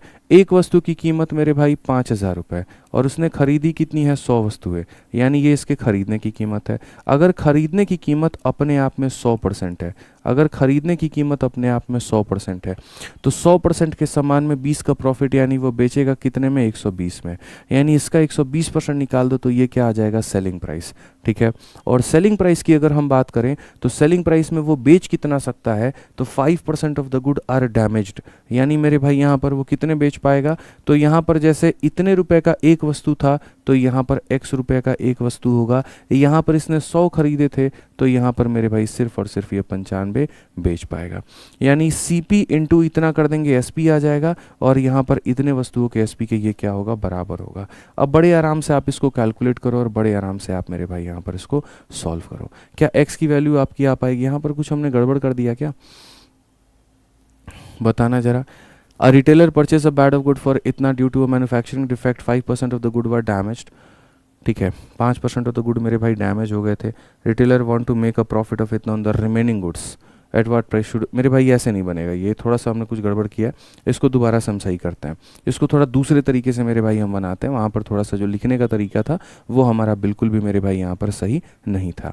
हम इसको दूसरे तरीके से देखते हैं, यहाँ पर वो हमारा केस क्या है। असल में मेरे भाई यहाँ पर ऐसे समझने की आवश्यकता है आपको कि सर देखो आप यहाँ पर कितना % का प्रॉफिट कमाना चाहते हो 20 में, उससे थोड़ा सा और आसान तरीके से मैं आपको बता देता हूँ। 20% का प्रॉफिट आपको कमाना है। आप ऐसे मान करके चलिए सर रिटेलर ने परचेस किया 5,000 रुपये का, सारा सामान ही 5,000 रुपये का किया है। इसमें यहाँ पर क्या था मेरे भाई, थोड़ा सा एक चीज़ मैंने आपको बताई है और वो यहाँ पर ये है कि वो कहते हैं ना बाप बड़ा ना भैया सबसे बड़ा रुपया। एक मैंने आपको कंसेप्ट बताया था और वो कंसेप्ट मेरे भाई यहाँ पर ये बताया था कि यहाँ पर P1 उसके बाद में यहाँ पर हो जाएगा मेरे भाई Q1 इंटू यहाँ पर हो जाएगा मेरे भाई 100 प्लस माइनस प्रॉफिट या लॉस, ठीक है। और यहाँ पर मेरे भाई हो जाएगा उसी तरीके से, यहाँ पर हो जाएगा P2, फिर यहाँ पर हो जाएगा मेरे भाई Q2 और यहाँ पर हो जाएगा मेरे भाई 100 प्लस माइनस प्रॉफिट या लॉस। यहाँ पे मैंने हमेशा आपको पढ़ा रखा है। अगर आप देखोगे तो पहले वाले केस में आपने सारी की सारी वस्तुएं, आपने जो 5,000 है मेरे भाई उसमें सारी की सारी वस्तुएं खरीदी हैं। दूसरे केस में आप यहाँ सारी की सारी वस्तुएं कितने में, तो X में मेरे भाई यहाँ पर, ठीक है। यहाँ क्वांटिटी आपकी कितनी है, पूरी की पूरी 100। यहाँ जो क्वांटिटी है वो कितनी है मेरे भाई 95। यहाँ पर आपने खरीदा है कि बेचा है, तो खरीदा है यानी 100%। और यहाँ पर आप खरीदोगे बेचोगे 20 के प्रॉफिट में यानी 120 में। तो ये इस तरीके से मेरे भाई यहाँ पर बनेगा और ये वाला कंसेप्ट हम आपको ऑलरेडी प्रॉफिट लॉस में पढ़ा चुके हैं। अगर आप यहाँ देखोगे तो बोलोगे सर देखो 2 0 और 1 0 से पूरा 3 खत्म, ये वाला से मेरे भाई यहाँ पर ये पूरा खत्म। 12 का 5 गुना 60, 60 से अगर हम इसमें गुना करें तो मेरे भाई 6 5 30 और यहाँ पर ये 5700। बड़े इज्जत से हमारा उत्तर आ जाएगा और ये हमारा करेक्ट आंसर हो जाएगा। ऑप्शन नंबर ए जो होगा बिल्कुल हमारा सही उत्तर होगा। हाँ, अब इसी को दूसरे तरीके से मैं अगर आपको समझाने पर आ जाऊँ तो वो एक अलग बात है, लेकिन जो कंसेप्ट होता है वो इसी तरीके से अप्लाई होता है। पैसा ऊपर रखा जाता है, क्वांटिटी नीचे रखी जाती है, जितने % का मान है वो यहाँ पे। पैसा ऊपर क्वांटिटी नीचे, जितने % का मान है यहाँ पे। इसके पहले जो मैं बना रहा था उसको आप भूल जाइए, क्योंकि उसमें एक वस्तु की कीमत को मैं 5,000 मान रहा था और क्वेश्चन में सारी वस्तुओं की कीमत 5,000 दी गई थी, इसीलिए वहाँ पर उस तरीके से वो गलत हो रहा था। ठीक है, आज ये चलिए 12 नंबर क्वेश्चन को देखते हैं और 12 नंबर सवाल को पढ़िए। यहाँ पर क्या कहा गया, इसमें कहा गया कि सुरेश जो होता है स्टडी करता है pattern of daily sale of a shop. He find that on Monday the sale was decrease by 10% in comparison to the sale on Sunday. Tuesday the sale was increase by 10% in comparison to sale on Monday. अगर Tuesday का sale इतना था तो मेरे भाई how much was the sale on Sunday. असल में इसको हम लोग बोलते हैं मेरे भाई सीरीज मेथड से हम इसे बना सकते हैं या सक्सेसिव से बना सकते हैं या हम इसे रेशियो से बना सकते हैं। ऐसे कई सारे आपने सवाल देखे हैं यहाँ पर, जो पेपर में आपके आएंगे भी देख लेना। आज ही के दिन ये बात मैं आपको बोल दे रहा हूँ कि एक गांव की जनसंख्या फलानी थी, 2 सालों के बाद में उसकी जनसंख्या कितनी होगी यदि पहले साल 10% से बढ़ा और दूसरे साल 10% से कम हुआ। इस तरह के सवाल आपके पेपर में आएंगे ही आएंगे। तो अगर आप पढ़ लीजिए तो सुरेश एक दुकान की दैनिक बिक्री के पैटर्न का अध्ययन करता है। उससे पता चलता है कि सोमवार की बिक्री की रविवार की बिक्री की तुलना में 10% कम हुई है। सोमवार को 10% क्या हुआ है, कम हुआ है, ये बात याद रखो। मंगलवार की बिक्री में सोमवार की बिक्री की तुलना में 10% की मेरे भाई यहाँ पर वृद्धि हुई है। ठीक है, यदि मंगलवार की बिक्री इतनी थी तो रविवार की बिक्री क्या होगी। ये रविवार की बिक्री थी, उसके बाद में क्या होता है, अगले दिन बिक्री जो होती है वो कम हो जाती है, 100 में 10 की कमी यानी 90 हो जाती है। फिर उसके अगले दिन बिक्री 10% से बढ़ जाती है, 100 में 10 की बढ़ाते यानी 110 हो जाती है। तो पहले कम होती है फिर बढ़ जाती है और अंत में ये 1485 हो जाती है। आप इसको सॉल्व करिए दोस्तों। 0 और 0 से दोनों ख़त्म हो गया, 9 से अगर काटेंगे तो 9 का 1 गुना 9 हो गया। मेरे भाई यहाँ पर कितना 58 बार में, तो यहाँ पर 9 का 6 गुना 54 मेरे भाई, और 9 बचे यहाँ पर 45। 11 से अगर आप काटोगे तो 15 बार में, और बड़ी आसानी से मेरे भाई x का मान 15 इंटू 100, 1500 आप यहाँ पर बता पाओगे। बड़े आसानी से आप यहाँ पर ऑप्शन नंबर डी फॉर देव से ना कह पाओगे। कोई दिक्कत की बात नहीं है, कोई परेशानी की बात नहीं है, ये हमारा सटीक होगा। आ जाओ चलो, एक बहुत ही फेमस क्वेश्चन यहाँ पर अलजेब्रा का, लेकिन इसको एकदम हवा में आप लोग उड़ा सकते हैं अगर आपके पास में तरीका हो। x नाम की चीज़ ऐसी है जो 2 का सम है, y नाम की चीज़ ऐसी है जो 2 का डिफरेंस है, पूरे का मान पता किया गया है। मेरे भाई यहाँ पर अगर हम एक ही वैल्यू मान ले तो हमारे लिए काम आसान है। आप एक काम करो मेरे भाई, यहाँ पर आप एक ही वैल्यू को 1 मान लो। एक ही वैल्यू को 1 मानोगे तो x का मान कितना हो जाएगा, 1 + 1 यानी 2 हो जाएगा, और y का मान 1 - 1 यानी y का मान हो जाएगा 0। अगर y का मान 0 हो जाएगा तो ये भी ख़त्म, ये पूरा भी ख़त्म। x के पावर 4 का रूट करने पर मेरे भाई x का स्क्वायर आ जाएगा, और x का स्क्वायर आ जाएगा तो x का मान 2 है तो 2 का स्क्वायर 4 होगा। कौन ऐसा ऑप्शन है जो मेरे भाई 4 आंसर दे रहा है। 16 × 1 16 है, 8/1 8 है, ये 8 है और ये 4 है। ऑप्शन नंबर डी फॉर देव से ना, बात खत्म। इतना लोड ही क्यों लेना है मेरे भाई यहाँ पर, आप बताओ क्यों इतना लोड लेंगे। सिंपल सी बात है, यहाँ पर a का मान 1 मानने से इसका 2 आ गया, उसका 0 आ गया। y जहाँ था ख़त्म करो, रूट लगाओ, 4 आएगा, 4 आएगा, डी फॉर देव सेना आंसर है। ठीक है, लोड नहीं लेना भाई मेरे इतना। आ जाओ चलो, क्वेश्चन में कहा गया थीटा का वो मान कितना होगा यदि तुम्हारा इस पूरे का जो मान आ रहा है वो 1 के बराबर है। अब ये तो यार मेरे भाई सीधा बाई ऑप्शन जाने वाला क्वेश्चन है। बाई ऑप्शन तुम जाओगे तब जा करके तुम्हारी बात बनेगी। तो मुझे लगता है यहाँ पर 30 डिग्री लेना चाहिए। 30 डिग्री क्यों लेना चाहिए, क्योंकि यहाँ पर √3 है। ठीक है, जब कॉस का 30 डिग्री का मान लेंगे तो ये हमारा √3/2 हो जाएगा, और यहाँ पर मेरे भाई साइन की वैल्यू कितनी हो जाएगी, 1/2 हो जाएगी। ये हमारा 3/2 में 1/2 जोड़ेंगे 4/2, 4/2 की वैल्यू 1 कभी नहीं आएगी, यानी यहाँ पर ये हमारा बिल्कुल भी सही बात नहीं बन रहा है। 30 पर तो हमारी बात नहीं बनी। 30 पर नहीं बनी तो मेरे भाई यहाँ पर अब हम देखते हैं 90 डिग्री पर कहीं हो सके तो हमारी बात बन जाए। 90 डिग्री पर अगर हम चेक करेंगे मेरे भाई यहाँ पर, तो 90 डिग्री पर जो कॉस की वैल्यू होती है वो हो जाती है 0। 0 × एनी संख्या 0 हो जाएगी, साइन 90 का मान 1 हो जाएगा, दोनों को जोड़ने पर 1 आ रहा है, यानी ऑप्शन नंबर सी फर का होना प्यार है, सही उत्तर है। बी ऑप्शन कुछ लोग बता रहे हैं गलत बता रहे हैं, बी जो होगा बिल्कुल गलत उत्तर होगा, सी हमारा सही है। आ जाओ चलो नेक्स्ट मेरे भाई यहाँ पर बात करो। अगला सवाल देखो यहाँ पर क्या है। पाइप एल जो होता है किसी पूल को मेरे भाई यहाँ पर 30 घंटे में भर सकता है। एम जो होता है मेरे भाई उसको 45 घंटे में भर सकता है। दोनों को यहाँ पर जो है if the both are open in empty pool how much time will they take to fill it. दिखने में पाइप और सिस्टम का सवाल है, लेकिन मेरे भाई बहुत आसानी से बन सकता है। अगर कोई एक व्यक्ति किसी काम को 30 घंटे में करे और दूसरा उसको 45 घंटे में करे तो मिल करके कितने देर में करेगा, तो मिल के करने में पहले दोनों को गुना कर दो और फिर मेरे भाई यहाँ पर दोनों को मेरे भाई 30 और 45 जोड़ दो यानी 75। 15 से काटोगे, देखो यहाँ पर क्या कर दो मेरे भाई, पहले दोनों को गुना और फिर दोनों को मेरे भाई नीचे यहाँ जोड़ दो। 15 से काटोगे 2 बार में 30, 15 से काटोगे 5 बार में 75, 5 से काटोगे 9 बार में और यहाँ आ जाएगा 18। सीधा सीधा उत्तर होगा ऑप्शन नंबर सी जो होगा करेक्ट आंसर होगा। ठीक है, दोनों को गुना करके नीचे दोनों को जोड़ दो, बस बात खत्म। आ जाओ चलो 16 नंबर सवाल देखो मेरे भाई यहाँ पर क्या कहा गया। सॉल्व करते रहो, आंसर देते रहो, रुको मत भाई। ज्योति जी, अनूप कुमार, राज रजा, विशाल गौतम, परी, यहाँ पर आपकी रफ्तार ही आपकी सबसे बड़ी मित्र साबित होने वाली है आपकी परीक्षा में। ठीक है, आपकी रफ्तार, आपकी एक्यूरेसी, ये सबसे बड़े आपके हथियार होने वाले हैं। तो ध्यान रखिए इस बात का, इसको जितना बेहतर कर सकते हैं उतना बेहतर करिए ताकि इस युद्ध के विजेता आप बने। ठीक है, आ जाइए। और बाकी वीडियो को लाइक करते रहेंगे भाई। यहाँ पर ये बीच बीच में आप लोग जो भूल जाते हैं ये मत भूला करिए। ठीक है, आ जाओ दोस्त। अब इस वाले सवाल को अगर हम देखें तो क्या हम इसे बना सकते हैं। तो बड़े आसानी से मेरे भाई यहाँ पर हम बना सकते हैं, हमें कहीं पर कोई आपत्ति नहीं है, कहीं पर कोई भी आपत्ति नहीं है। इसमें एक वेरिएबल को हम ज़ीरो मान लेते हैं और उसका नामो निशान हम मिटा देते हैं। ठीक है, किसको ज़ीरो माने, तो मेरा मन है बी को ज़ीरो मानने का। पहली बात तो तुम बी को ही उड़ा दो यहाँ से, बी की कहीं ज़रूरत नहीं है। क्वेश्चन में बी का अस्तित्व जहाँ जहाँ से है वहाँ वहाँ से बी को उड़ा दिया जाए, बी को उड़ा दिया जाए, बी की ज़रूरत कहीं पर भी नहीं है। अब हमारा सवाल सिर्फ इतने में सिमट करके रह गया।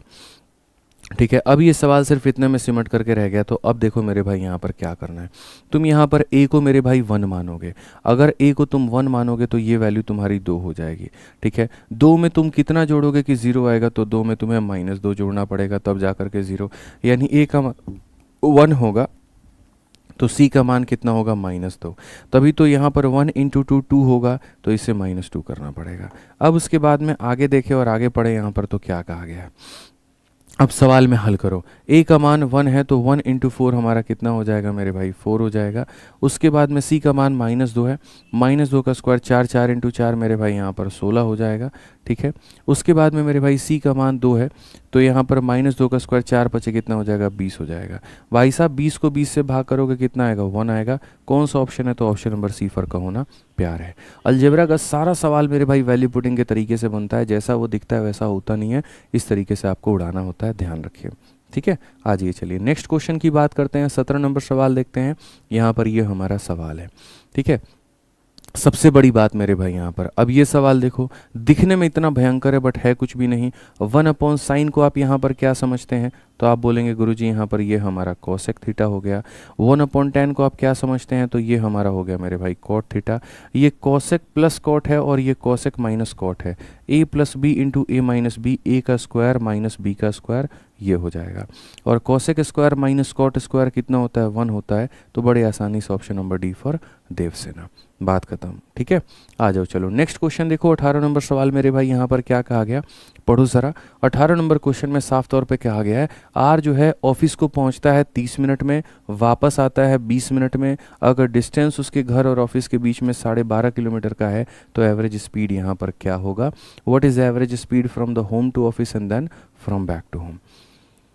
ठीक है, समझ रहे हैं मेरी बात को लेकर के, यानी एक व्यक्ति है मेरे भाई यहाँ पर, जाने में जो उसको वक्त लगता है वो कितना लगता है, तो मेरे भाई यहाँ पर 30 मिनट। आने में जो उसको वक्त लगता है वो हमारा कितना लगता है, तो मेरे भाई यहाँ पर 20 मिनट। ठीक है, एक तरफ की जो दूरी है वो हमारी कितनी है, 12.5, एवरेज कितना होगा। पूरी दुनिया को पता है कि एवरेज स्पीड का मतलब यहाँ पर क्या होता है, टोटल डिस्टेंस और अपॉन में मेरे भाई टोटल यहाँ पर टाइम। ठीक है, तो डिस्टेंस की बात करें तो 12.5 जाने में, 12.5 आने में, यानी टोटल डिस्टेंस कितना हो जाएगा, 25 किलोमीटर हो जाएगा। और टोटल टाइम की बात करें, 30 मिनट जाने के, 20 मिनट आने के, यानी 50 मिनट हो जाएगा। चूँकि मिनट में है तो 60 से भाग करेंगे, जिसका 60 ऊपर हमारा चला जाएगा, तो 25 से काटेंगे 2 बार में और 2 से काटेंगे 30 बार में, तो यहाँ पर एवरेज स्पीड की वैल्यू 30 होगी। 30 का मतलब डी फॉर देवसेना होगा। 30 का मतलब डी फॉर देवसेना होगा। बड़े आसानी से आप इसे बता सकते थे, कोई दिक्कत की बात नहीं थी। ठीक है, आ जाइए चलिए नेक्स्ट क्वेश्चन। 19 नंबर सवाल मेरे भाई यहाँ देखिए क्या कहा गया। बोला गया अगर तुम्हारे यहाँ पर ये 3 एंगल है किसी भी ट्रायंगल के जो इस कंडीशन को सेटिस्फाई करते हैं तो आर का मान बताओ। एकदम हल्का सवाल है मेरे भाई यहाँ पर। कैसे हल्का सवाल है, आप इस आर को इधर लेकर के आ जाओ, तो आप यहाँ पर कहोगे सर 3r और ये बराबर होगा किसके, तो ये बराबर होगा p + q के, ये कंडीशन बनेगी। अब एक बात बताते हैं, ट्रायंगल के तीनों कोनों को जोड़ने पर 180 आता है। 3 कोण कौन कौन से हैं, तो मेरे भाई 3 कोण यहाँ पर p + q + r है और सबको जोड़ने पर 180 मेरे भाई यहाँ पर आएगा। अगर आप देखोगे तो बोलोगे सर इसका जो मान दिया गया था यहाँ पर, ये हमारा 3r के बराबर में था और ये हमारा r के बराबर में है, ये हो जाएगा 180 के। अगर हम देखते हैं तो सर यहाँ बोलेंगे 4r का मान हमारा 180 है, 4r का मान 180 है तो r का मान कितना हो जाएगा 45। 45 का मतलब ऑप्शन नंबर ए जो होगा करेक्ट आंसर होगा। 45 का मतलब ऑप्शन नंबर ए होगा करेक्ट आंसर। देखो ये पहला वाला मॉक टेस्ट, अभी तुम लोगों को मॉक टेस्ट आता कैसा है, इसकी आदत को लगाने के लिए मैंने क्वेश्चंस के लेवल को बहुत ही नॉर्मल रखा है, बहुत ज़्यादा अपडेटेड और उतना हाई नहीं रखा जितना हाई हम तुम्हें 45 दिन 45 मैराथन में करा रहे हैं। कोई भी एक सिंगल स्टूडेंट ये नहीं कह सकता है कि सर 45 दिन 45 मैराथन में जो क्वेश्चंस के लेवल है वो लो हैं या फिर सर वो मॉडरेट हैं। आपको अच्छे से पता है कि वो दिमाग के पर खर्चे उड़ाने वाले सवाल हैं। ठीक है, बस आज का मॉक टेस्ट सारे बच्चे अटेम्प्ट कर पाएँ, ज़्यादा से ज़्यादा लोग इसको देख पाएँ, तरीकों को समझ पाएँ, मेरी बातों को सुन पाएँ, इसीलिए मैंने लेवल को काफ़ी मॉडरेट और काफ़ी आसान रखा हुआ है। लेकिन धीरे धीरे जैसे जैसे अलग अलग अलग संडे आता रहेगा, वैसे वैसे हम मॉक टेस्ट के लेवल को हम बढ़ाते रहेंगे। और अब मैं कोशिश करूँगा कि जैसे इस संडे को मैंने एक मॉक टेस्ट ले लिया, ऐसे ही तुम्हारे पेपर तक अभी आने वाले जितने भी संडे हैं उनमें मैं मॉक टेस्ट लेने की कोशिश करूँ। प्रॉपर कमिटमेंट नहीं है ये मेरी भाई, कोशिश की शब्द मैंने इस्तेमाल की है, तो वो मेरे भाई अगर वक्त रहा तो वैसे मैं संडे को रीशेड्यूल कर दूंगा, 1-2 दिन पहले तुम्हें टाइम यहाँ पर दिख जाएगा। ठीक है, तो बस इसको लेना है, बढ़िया तरीके से पढ़ना और समझना है। आइए 20 नंबर सवाल, 25 क्वेश्चन में 20 पेपर हैं, 5 और बाकी हैं। एक कितने रुपए का लोन है जिसको 2 हाफ ईयरली इंस्टॉलमेंट में आपको पे करना है, प्रत्येक इंस्टॉलमेंट कितने की होगी अगर आपका जो है if compounded half yearly at इतना, साल भर का रेट 8% है तो हाफ ईयर का रेट कितना होगा, आधा होगा यानी 4% होगा। 4% की वैल्यू हमारी कितनी हो जाएगी, 1/25 हो जाएगी। कितनी हो जाएगी, 1/25, यानी तुमने पैसे दिए थे 25 तो तुम्हें मिला कितना मेरे भाई यहाँ पर 26। अगली बार वो 25 का स्क्वायर कितना हो जाएगा, 625 हो जाएगा, और इसका स्क्वायर कितना हो जाएगा, 676। क्वेश्चन में तुमसे मेरे भाई यहाँ पर क्या पूछा है, तो how much is each instalment. Instalment 26 का मल्टीपल यानी 13 का मल्टीपल होगा, 13 का मल्टीपल होगा तो 13 से कटना चाहिए। क्या ये 13 से तुम्हारा कट रहा है, तो नहीं मेरे भाई। 13 का 1 गुना 13 और 44 से मेरे भाई 39 मेरे भाई ये कट रहा है, तो नहीं। 13 से हमारा यहाँ पर ये कट रहा है, तो जी हाँ। 13 से हमारा यहाँ पर ये कट रहा है, तो नहीं, यानी कौन सा ऑप्शन है, तो option number B for Baahubali. क्यों सॉल्व करने जाएं भाई, क्यों इतना ज़्यादा मजदूरी हम करें मेरे भाई, मेरा इंस्टॉलमेंट 26 का मतलब 13 का मल्टीपल और ऑप्शन नंबर बी जो है वो हमारा आंसर है, बस बात खत्म। या सीधा सीधा 13 का भी मल्टीपल होना चाहिए, 2 का मल्टीपल होना चाहिए। ये दोनों ऑड नंबर हैं तो ये दोनों कभी भी हो नहीं सकते हैं, यानी ए और बी में देखो 13 का मल्टीपल जो होगा वही तुम्हारा आंसर होगा। ए और बी में जो 13 का मल्टीपल होगा वही तुम्हारा आंसर होगा। ठीक है, आ जाओ चलो 21 नंबर क्वेश्चन को मेरे भाई यहाँ देखो क्या कहा गया। ए और B are centre of 2 circle of radius 32 and 8 respectively. C D is a direct common tangent to the circle if length of A B बराबर मेरे भाई यहाँ पर हो जाएगा 30 के। ठीक है, यहाँ पर ए और बी उनका सेंटर है तो यहाँ सी डी का मान कितना होगा। असल में यहाँ पर क्या है मेरे भाई, दोनों सर्कल एक दूसरे के अंदर में है। बोलोगे आपको कैसे पता चला कि दोनों सर्कल एक दूसरे के अंदर में, मतलब ऐसे काट रहे हैं, तो मेरे भाई इनके सेंटर के डिस्टेंस से। असल में क्या है मेरे भाई यहाँ पर समझो, एक का रेडियस कितने का है, 30 का है। ठीक है, और दूसरे 32 का है, माफ़ करना, एक का रेडियस 32 का है और दूसरे का रेडियस कितने का है मेरे भाई, 8 का है। 3 तरह के केस बनते हैं। केस नंबर 1, यदि यहाँ पर ये दूर हो, तो अगर दूर होंगे तो इनके सेंटर के बीच की दूरी 32 और 8 40 से ज़्यादा होगी। ठीक है, सेंटर की दूरी अगर 40 से ज़्यादा है तो इसका मतलब ये दूर में है। अगर मेरे भाई मानो यहाँ पर सेंटर इसके सेंटर के बीच की दूरी मेरे भाई 32 और 8 40 के बराबर है तो इसका मतलब ये यहाँ पर टच कर रहे हैं। लेकिन अगर इनके सेंटर के बीच की दूरी मेरे भाई 40 से भी कम की है, 40 से भी कम की, इनके रेडियस के सम से भी कम की है, जैसे कि मुझे यहाँ पर दिख पा रहा है ये 30 है, इसका मतलब ये अंदर ही अंदर एक दूसरे को काट रहे हैं। तो अभी अगर इनके सेंटर के बीच की दूरी 30 है, इसका मतलब ये वाला केस बनेगा। ये वाला केस बनेगा तो इसका सेंटर यहाँ है और इसका सेंटर यहाँ है और यहाँ पर ये बीच में कितना है, तो 30 है। ठीक है, अब यहाँ पर ये पूरा यहाँ से लेकर के यहाँ तक मेरे भाई कितना है, तो 32 है। चलो खैर मानो यहाँ पर फिलहाल अब ये कितना है, तो मेरे भाई यहाँ पर ये 30 है। अब सवाल में यहाँ पर क्या कहा गया है, लेंथ ऑफ सी डी, और सी डी क्या है, तो direct common tangent to the circle. अब भैया डायरेक्ट कॉमन टेंजेंट कौन सा टेंजेंट है, तो यहाँ पर ये वाला मेरे भाई, यहाँ पर ये इसको बोलते हैं डायरेक्ट कॉमन टेंजेंट है। इसको क्या बोलेंगे, तो डायरेक्ट कॉमन टेंजेंट बोलेंगे। यहाँ पर ये सी डी हमारा हो गया मेरे भाई। ठीक है, पढ़ लीजिए यहाँ पर, A and B are the centre of 2 circle of radius मेरे भाई कितना है, तो एक का रेडियस हमारा हो गया मेरे भाई 32 हो गया यहाँ पे, और दूसरे का रेडियस हमारा कितना हो गया, तो 8 हो गया। सी डी एक डायरेक्ट कॉमन टेंजेंट है। ठीक है, अगर मेरे भाई सेंटर के बीच की दूरी इतनी है, सी डी का मान कितना होगा। असल में ऐसे सवालों को फिगर विगर बनाने से ज़रूरत नहीं पड़ता है। ऐसे सवालों में मेरे भाई आपके पास में जो आपका फॉर्मूला होता है वो काम आता है। बस मैंने फिगर बना करके समझा इसीलिए दिया ताकि आपको मेरे भाई क्लैरिटी बीच बीच में मिलती रहे, और कोई बात नहीं है। जिनको भी मेरे भाई यहाँ पर अगर डायरेक्ट कॉमन टेंजेंट और ट्रांसवर्स कॉमन टेंजेंट का फॉर्मूला पता है, वो एक बार कमेंट बॉक्स में लिख करके बता दें। ठीक है, वो एक बार कमेंट बॉक्स में लिख करके मेरे भाई यहाँ पर बता दें। बाकी तब तक छोटा सा ये पॉइंट है थ्योरी का, तो मैं आपको बता देता हूँ। ये हमारा एक सर्कल हो गया मेरे भाई यहाँ पर, और ये हमारा एक सर्कल हो गया। जब भी कोई भी दो वृत्तों को मेरे भाई यहाँ पर कोई भी स्पर्श रेखा ऐसी होती है जो ऊपर से मेरे भाई ऐसे छू करके निकल जाए, जो कहाँ से निकल कर चली जाए, ऊपर से ऐसे छू करके मेरे भाई निकल जाए, तो इसको हम लोग कहते हैं डायरेक्ट कॉमन टेंजेंट। इसको हम क्या कहते हैं? Direct common tangent. ये हमारा R1 हो जाता है, ये हमारा R2 हो जाता है, और ये इनके बीच की मेरे भाई दूरी हो जाती है। ठीक है, समझ लीजिएगा बात को लेकर के कि सर ये हमारा R1 है, ये हमारा R2 है, और ये हमारा बीच का डिस्टेंस इतना है, तो इसको हम कहते हैं डायरेक्ट कॉमन टेंजेंट। ठीक है, ये फॉर्मूला हमारा किसके बराबर में है? अगर किसी को पता है तो लिख करके बताए। ठीक है, दूसरा वाला जो केस हमारा बनता है वो क्या बनता है? दूसरा वाला भी केस हमारा मेरे भाई सेम ऐसे ही ले जा करके आप यहाँ रख दो, बस उसमें थोड़े से डिफरेंसेस आते हैं, और वो डिफरेंस यहाँ पर ये होता है कि ये जो सर्कल होते हैं ये थोड़े से दूरी पर होते हैं। ये जो सर्कल होते हैं मेरे भाई यहाँ पर ये क्या होते हैं? थोड़े दूरी पर होते हैं। बहुत तरीके से हम लोग इसको भी समझते हैं कि दूसरा वाला केस यहाँ पर क्या है। दूसरा वाला केस ऐसा है कि इसको इस तरीके से मेरे भाई जो ये टेंजेंट जाता है ना, इसको हम लोग कहते हैं ट्रांसवर्स कॉमन टेंजेंट। क्या कहते हैं मेरे भाई यहाँ पर? ट्रांसवर्स कॉमन टेंजेंट हम लोग इसको बता रहे होते हैं। ठीक है, तो यहाँ पर ये हो जाता है मेरे भाई TCT हम इसे कहते हैं, और यहाँ पर हम इसे कहते हैं DCT। यहाँ पे अगर हम इसमें बात करें तो यहाँ पर इसका जो रेडियस है वो हमारा कितना है? तो R1 है, और यहाँ पर ये रेडियस हमारा कितना है? तो R2 है, और यहाँ पर ये जो बीच में है ये हमारा कितना है? डिस्टेंस है, तो ये हमारा ट्रांसवर्स कॉमन टेंजेंट हो जाएगा। ये बताओ। ठीक है मेरे भाई, यहाँ पर जो है अगर हम देखें तो ये हमारा बेसिकली पूरा क्या हो जाता है, याद होना बहुत ज़रूरी है। बहुत तरीके से मेरे भाई हमने जो है आपको यहाँ पर फॉर्मूला बुक में इसके बारे में बता रखा है। शायद ही कोई ऐसी चीज़ है मेरे भाई यहाँ पर जो हमने ना बताया हो, शायद ही कोई ऐसी चीज़ होगी जो हमने ना बताया हो। हमने हर चीज़ आपको पढ़ाया है। तो जब डायरेक्ट कॉमन टेंजेंट की बात करते हैं, फॉर्मूला बुक में हर चीज़ आपको दे रखा है, तो यहाँ पर इसका जो हो जाएगा वो हो जाएगा d² और माइनस मेरे भाई यहाँ पर क्या हो जाएगा?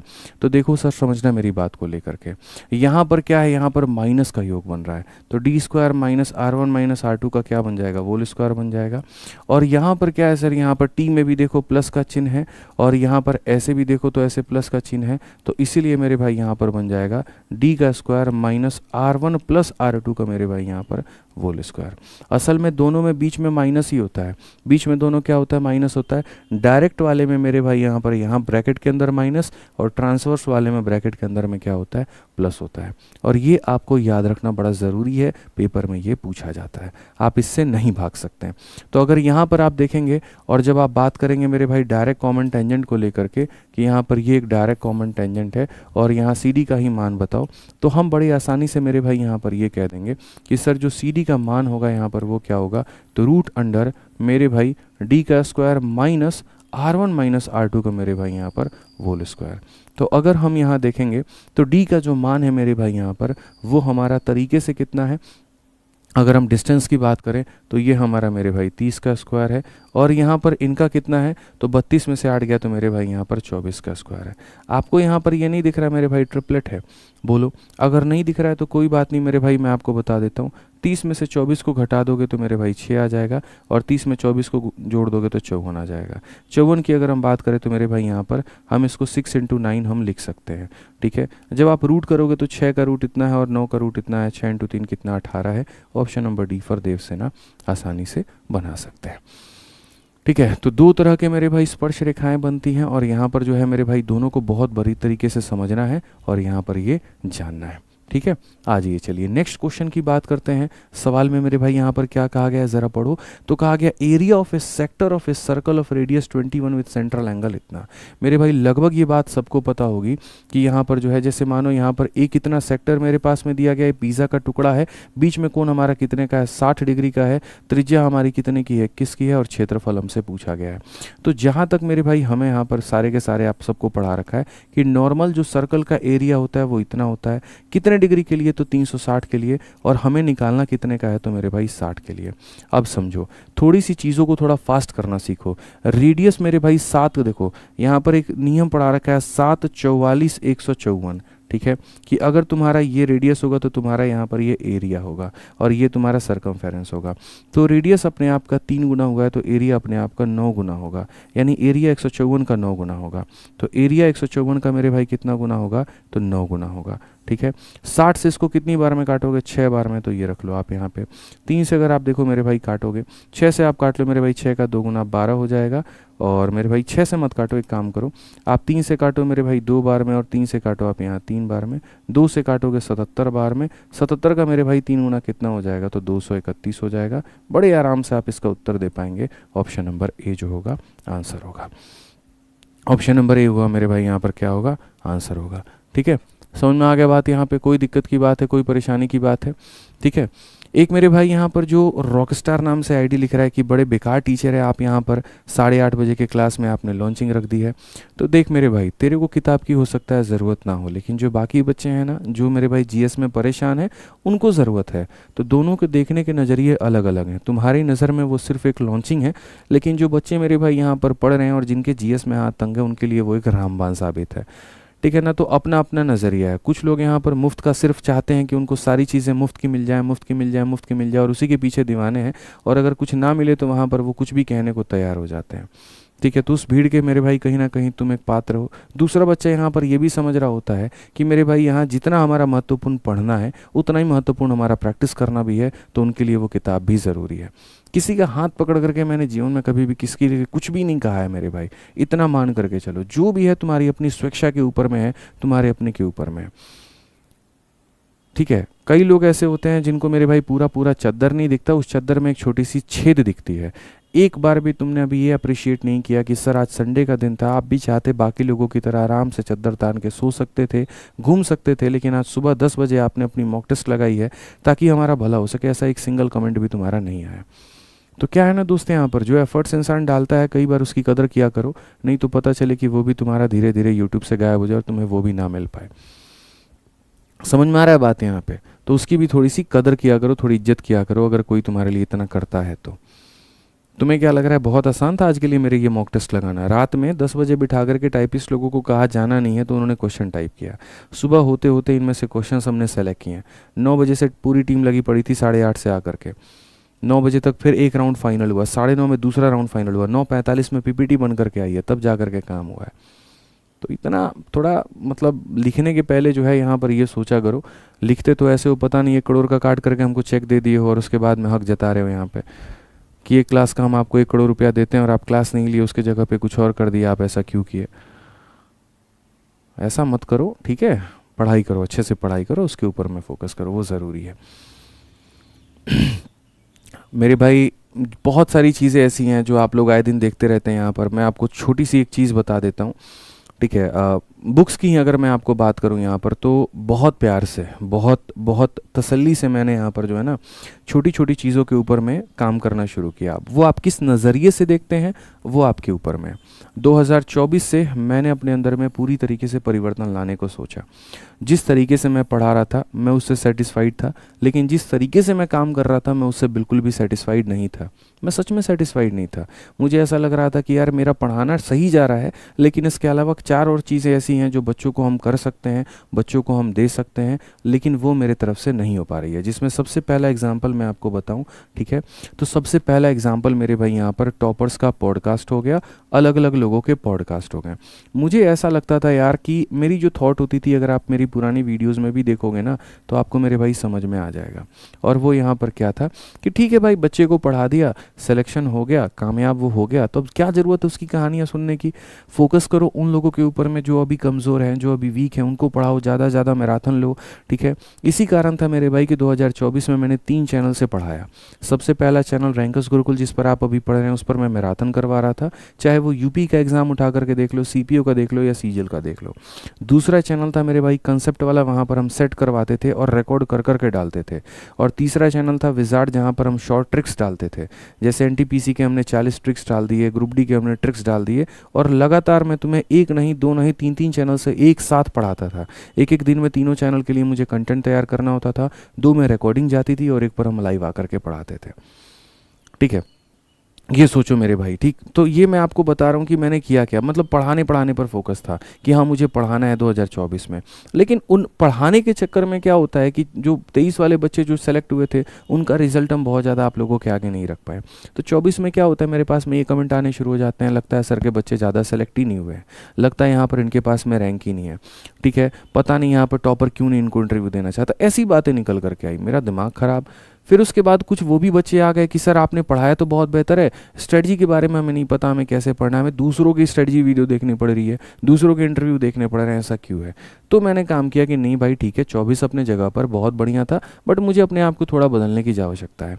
और आप 2025 का आज ये समय है, आप उठा करके देखो मेरे भाई, हर एक चैनल पर कम से कम 5-5 से 10-10 पॉडकास्ट डले हुए हैं, चाहे रैंकर्स गुरुकुल है, चाहे कंसेप्ट है, चाहे टॉक्स है, ठीक है। हर चैनल पर आप उठा करके देखिए, क्या मेहनत नहीं लगती है इंटरव्यू लेने में। आप सोचिए कितनी मेहनत लगती होगी उस बच्चे को यहाँ बुलाने में, उसके रखने की व्यवस्था करने में, उसके खाने की व्यवस्था करने में। कई बार उसके साथ उसके दोस्त आते हैं, साथी संगाती आते हैं, पेरेंट्स आते हैं, 5-5 लोगों का खाना रहना, सारी चीज़ों का व्यवस्था करना, पॉडकास्ट रूम में सारी चीज़ों का व्यवस्था मतलब तैयार करना, वहाँ पे उसको बताना पड़ता है यहाँ पर कि आपको नर्वस नहीं होना है, आपको आराम से बात करनी है, 2-2 3-3 टेक लगते हैं।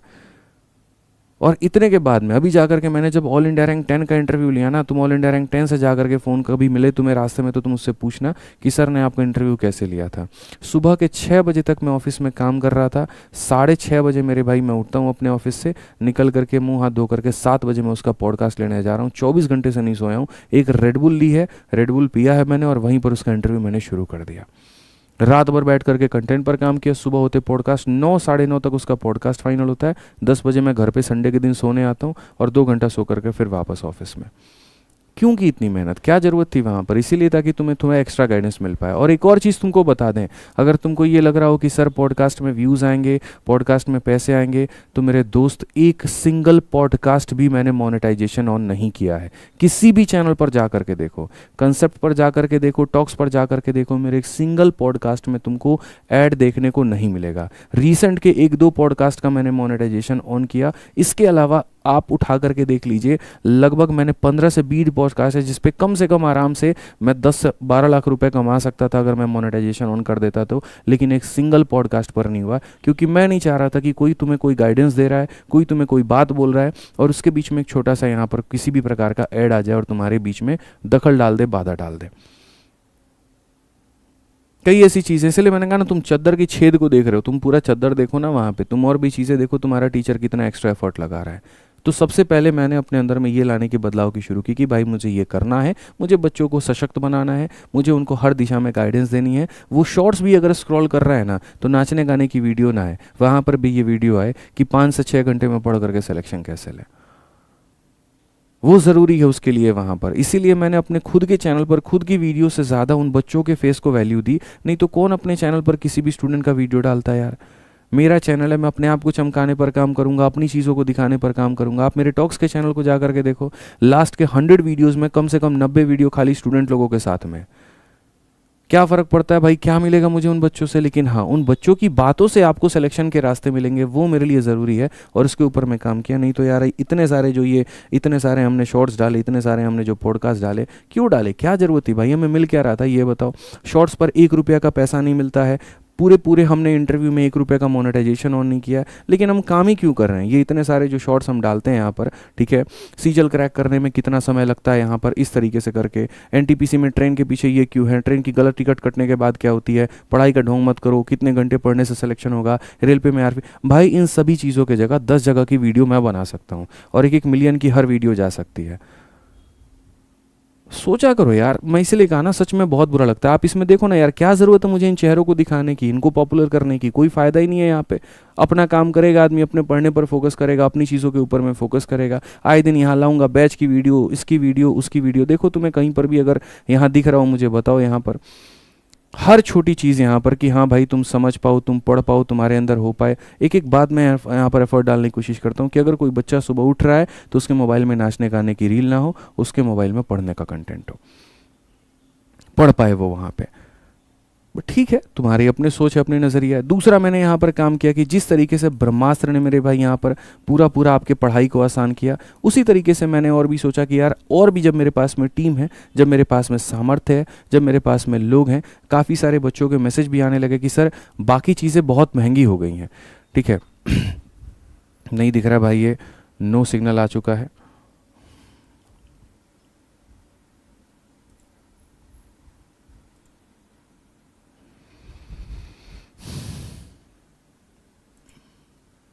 अब देखिए ऑल ओके है।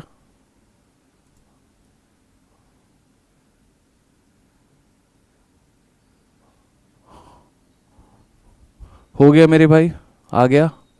ठीक है, बाकी चीज़ों में भी ऐसे ही काम किया कि जब मेरे पास में टीम है, जब मेरे पास में लोग हैं, तो हम उसके साथ में मेरे भाई यहाँ पर क्यों ना यूटिलाइज़ करें। और इसी वजह से हमने काफ़ी सारी किताबें बनाई।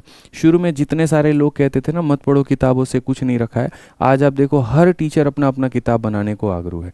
उन्हें ये लगता है कि इन्हें पैसा मिलता है, इन्हें बहुत ज़्यादा प्रॉफिट मिलता है, बट उन्हें ये नहीं पता कि हमने इस इंडस्ट्री में एक यहाँ पर शुरुआत जो एयर पब्लिकेशन नाम से किया है, आदित्य रंजन पब्लिकेशंस का, इसका शुरुआत इसीलिए यहाँ पर नहीं किया कि हाँ बहुत पैसे आए। इसका शुरुआत सिर्फ इसीलिए किया है कि मुझे मार्केट में जितनी भी किताबें हैं उसकी आधी रेट पर बुक्स निकालनी है और क्वालिटी कंटेंट के साथ में निकालनी है।